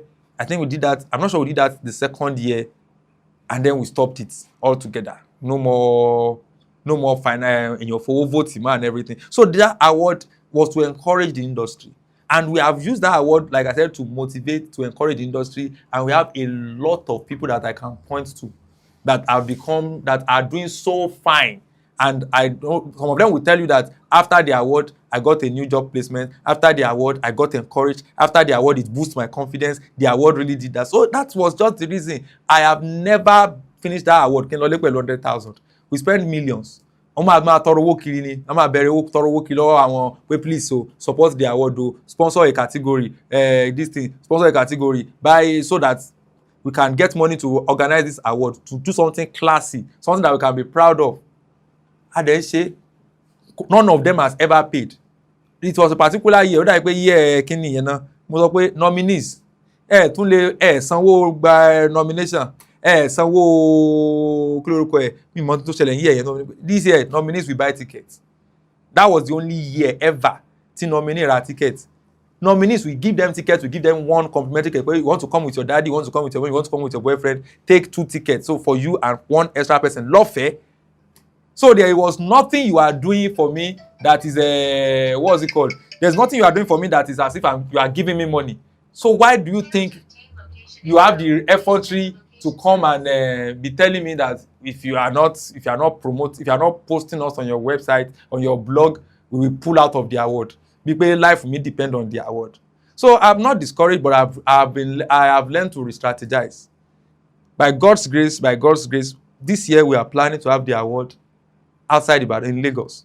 Okay. And it's no longer a city-based. The first year was Ibadan alone. Now, after that year, it has been Southwest from Ekiti, Ondo, Osun. But this year is going to be a national award. And we are trying to solicit. I prefer to go and beg outsiders, beg people that does not know me to support. Tama support, fine. Me want support, fine. I have my work, I have my job, I have my business, I have everything going for me. The award is just my own contribution. And of course, if anybody say to buy your extra, it will be a pleasure for me to make owó from it, that I'm helping people and I'm getting helped. But so far so good, I have never been helped and I'm still on it, but I will not allow anybody subject me to or think that they have my life in their hands just because I'm trying to support. Because tọ́mọ́ ti ń ṣe bẹ́ẹ̀ tí wọ́n náà wá tọ̀ lọ wá ní nǹkan kan mẹ́wàá tí ọwọ́ ń gẹ́ ti ń bẹ̀ pé lè mọ fọṣẹ yí báyìí kó dẹ̀ sì takú pé dandandandandandan àwọ̀dì yìí lòun ó ṣe that means pé ó rìn kankan bẹ̀ àfi tí n bá rìn kan bẹ̀ lókun. I'm not getting anything from this year. I'm trying to do the award in Lagos. We still have the same categories, but now we are structuring everything so that it won't have to be as if we are looking at anybody tó bá fẹ́ support wa nínú àwọn ọ̀gá wa tó ti ń support wa. Like I said, shout out to the chairman of iFlyer. He's always supporting. Shout out to the chairman of Agbaletu TV. He's always supporting. Shout out to the Uncle Yemi Sonde of Yes FM. He's always supporting. TJ has always supported from day one, always sponsoring a category. That's the chairman of 32 FM. Shout out to Oriyomi Hamzat. He supported once. That was the first edition of the award. So our chairman stations tó bá support àdúpẹ́ lọ́wọ́ wọn àkí wọn àwọn táwa àìmọye àwọn táwa dẹ̀tẹ̀ fún ní proposal tí ó support ìyẹn ò dẹ̀ ní kọ́ ọmọ wọn má gbà award ìyẹn ò ní pé ká ní pé station wọn ò ní gbà tó bá deserve ẹ̀ ìyẹn ò ní pé ká blacklist wọn nothing. So it's a free world, it is a welcome idea, but now we have expanded it. Instead of 21 to 30, it's now 18 to 35 years, and it's a national award, and it's open. Everybody, if you think you deserve it, nominate yourself. And we are talking about time sọ̀rọ̀ tá a ṣe last meeting owó mà jáde lọ́dún yìí àwa làwọn fẹ́ ṣe mo ní nobody gave us target tí a bá rí owó pátápátá a máa ṣe online ẹni tó bá ti gba award wọn send the address rẹ ká post plaque yẹ sí ẹ tó bá fẹ́ di kàràǹgídà kò sẹ́ni tó fún mi ní pé tó bá ṣe wàá kú pé bóyá tí mo bá ṣe mo fẹ́ rówó kankan bẹ́ẹ̀ it's not a thing of where my pride or my ego is at stake. My ego is intact because like I said, God has always blessed me with options. I have a lot of other things working for me. So tó bá ṣe bí ò bá ṣe pínrín kò sóṣì to the glory of God. Ó ga jù. Ó ga jù. Mo ṣe dákẹ́ látẹ̀kan. Ẹ wo. Industry yìí ó lágbára. Industry èmi ti fílẹ̀ fún yín o. Ṣé mo wà ń bẹ̀? Ẹ̀yin sì ṣe program lórí rédíò. Èmi ti fi rédíò lẹ̀ láti December 25th of December 2025 was my last time on air at Law FM. All right, Afouda. Àwọn part kan wà tá skip. Mo wá fẹ́ ká kàn sọ̀rọ̀ nípa ẹ̀ díẹ̀díẹ̀. Nígbà tí mo ní kẹ́ dárúkọ àwọn comedians, nígbà tí ẹ̀ ń struggle as a comedian, àwọn orúkọ kan wà tí mo expect. Ẹ dárúkọ Lafop. Now nígboro mo expect orúkọ bíi Pétérù. No. Nígbà tí mi fi bẹ̀rẹ̀, I started stand-up comedy 2006. I'm not sure Pétérù had started that time. If he had started, I was not aware of him. The first time tí mo gbọ́ Pétérù was 2011. Nígbà tí mo wà ní Jesus Chancery. It was an event and they invited Big Bolaji. And Big Bolaji came with Adétòun and Pétérù. So Adétòun sang and then Pétérù came in. He performed before. I was the MC because I'm in the MC church. I was attending RCC Jesus Chancery ní Awólọ́wọ̀. So Pétérù now introduced Big Bolaji. So Adétòun came in singing, Pétérù came in, he performed, he now reintroduced Big Bolaji. That was the first time I met him. I saw him, but we had no relationship before then. And even after that for a long time, we had no relationship. And the other time that we met, it was not we did not have a very good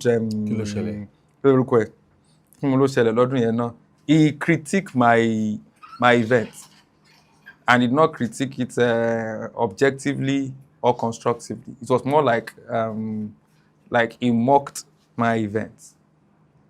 And people around me know something. The shortest cut to my heart is when you receive me and what I do.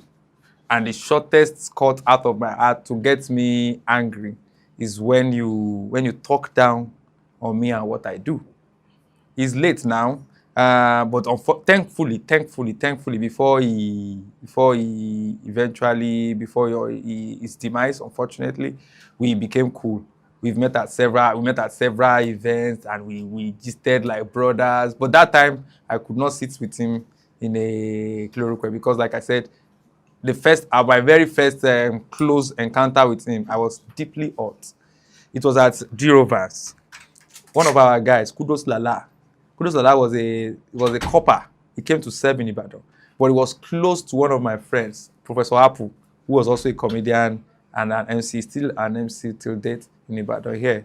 So Kudos Lala knew that he didn't really know the terrain, so it was Professor Apu helping him with a lot of things.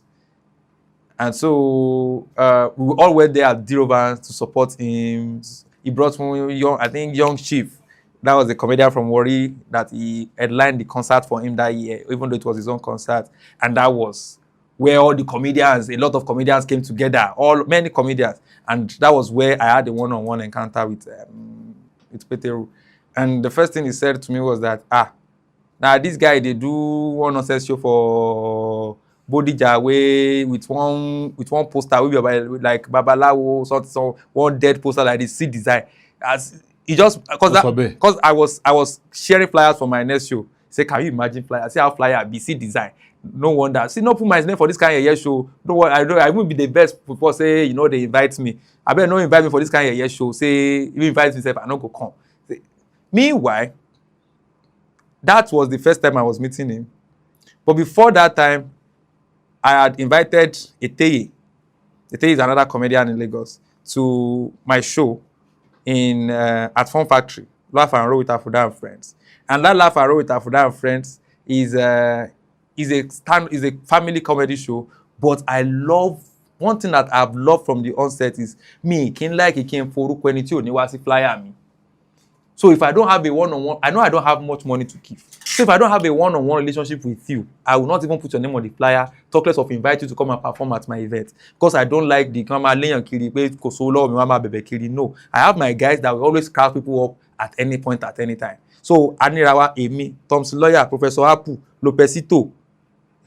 Professor is now in US. So Ekokan, we bring people from Lagos. So it was Eteye that year. Eteye now said his brother Dibas was having a concert at Lighthouse in Samonda. So by the event, right? We work on Kosinimoto Professor Apu. We were going to Lighthouse, and it was Dibas event, and then we met Big Bolaji. Big Bolaji was like the mentor of Peteru. Everybody knows that because they were always together back then. So the batch Woleba Eteye na very, very extroverted person. So if you enter place, make you don't know. Say first day. Eteye just tell people like say, now for that show I come, he's the one that brought me to Ibadan. He's doing big things. So what people said that day was that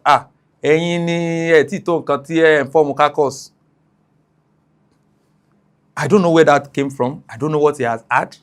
But then I just greeted him, and he greeted me and say, life you rebel lè máa ṣe kíní kan any dára yín o when you are still growing kíjú kẹ́ máa form kakos lọ. I'm an introvert person. I'm an introvert, extremely introverted. Iṣẹ́ tí mo ń ṣe ló ń gbé mi jáde. And while I was on campus, like I said, tí n bá ti yẹ lẹ́yìn àwọn churches tí mo ń lọ àtàwọn tí mo pàdé Lopesito, Professor Apu, Thompson Lawyer, church láti pàdé Professor Apu àti àwọn tá a pàdé splash lórí Madhouse. Àwọn tí mo tó wọn bá kiri náà nìyẹn. Àwọn tó through wọn mo fún wọn meet àwọn tó kù mo invite wọn sí radio show mi gbà yẹn ní Diamond FM tí mo máa ń ṣe tí mo máa ń invite comedians bí tí mo ti mọ àwọn few people tí mo mọ nìyẹn. So that accusation really hits me, but I could not place it until ìjọ tá wà ní Dirovans yẹn. Peteru wa ní ẹ̀yìn tí show tí you invite, don't put my name for this kind of show tí o ṣe kinní náà tó ń form caucus. He used that word caucus again, then it dawned on me pé there is a correlation. Probably is the one that has fed Big Bolaji with that pé àwọn kan form caucus in Bodija. agbowó mọ̀ ń gbé mo kàn lọ ń ṣe show ń Bódìjà mi ò mọ̀ bí kankan ń Bódìjà lẹ́yìn pé mo lọ fún factory mo ṣe show mi so for that and he said don't invite me to your show if you invite me to this kind of year show so that's why till all my life all the show that I've ever organized even when we became cool I never invited him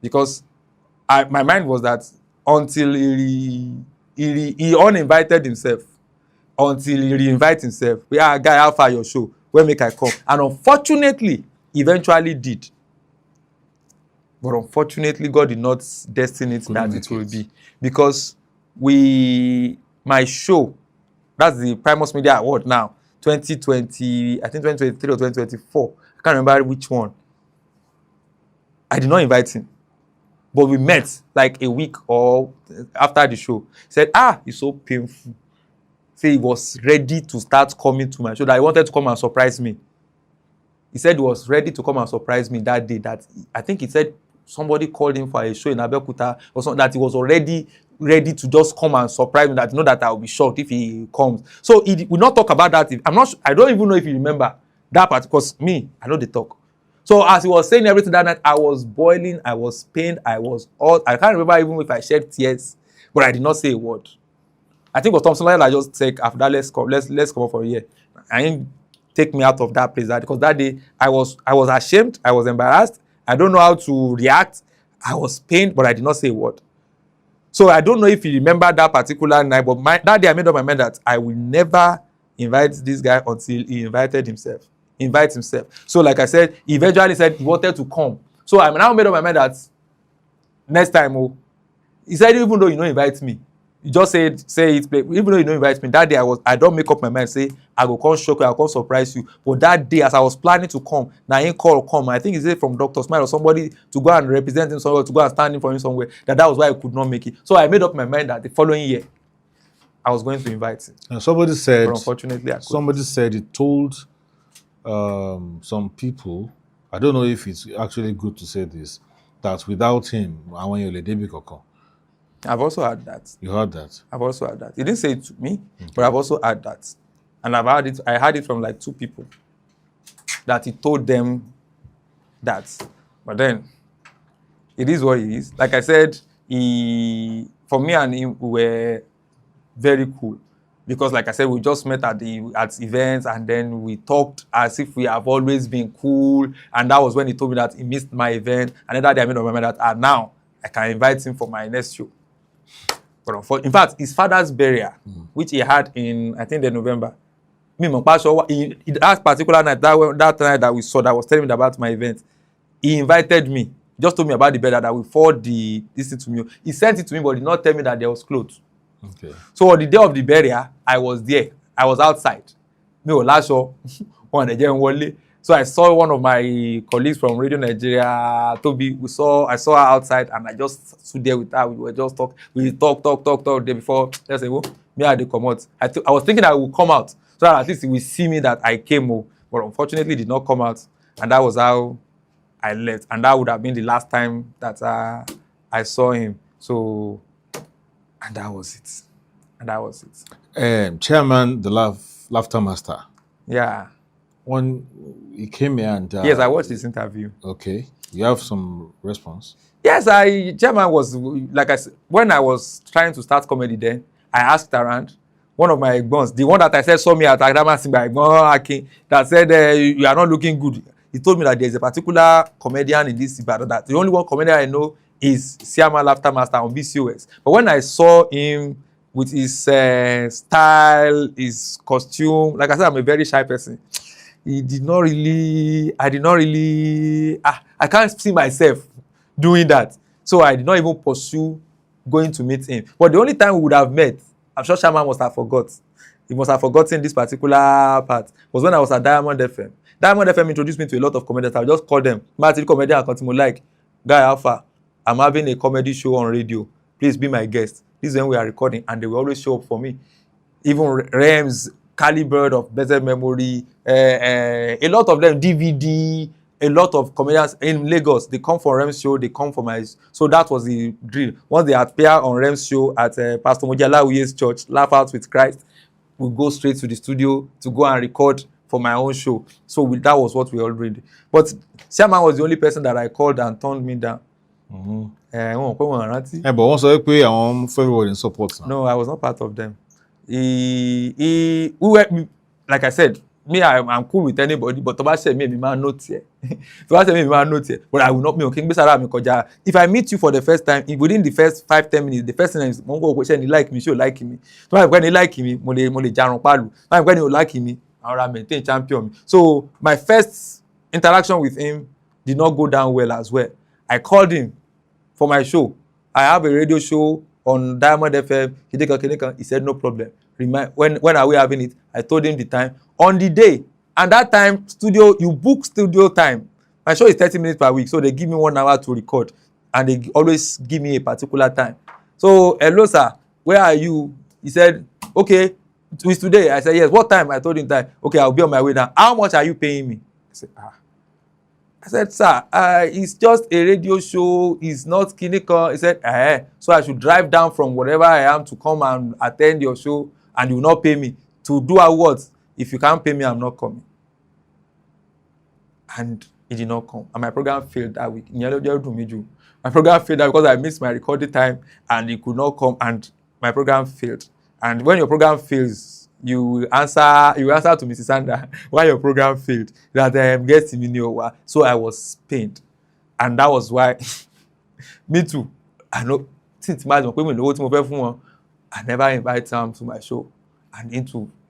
But we are cool because we have a mutual friend, Thompson Lawyer. Thompson Lawyer na Chairman person, and me and Thompson Lawyer. In fact, he was my only roommate ever. That jogbele da. He and Chairman were cool. Me and Chairman too were cool, but pé ká jọ feature àbí mo feature lórí stage àbí no, I don't do that because mi ò lówó tí mo fẹ́ fún wọn. Àwọn ọ̀rẹ́ tí n bá ti lówó tí mo fẹ́ fún wọn, mi ní pè wọ́n.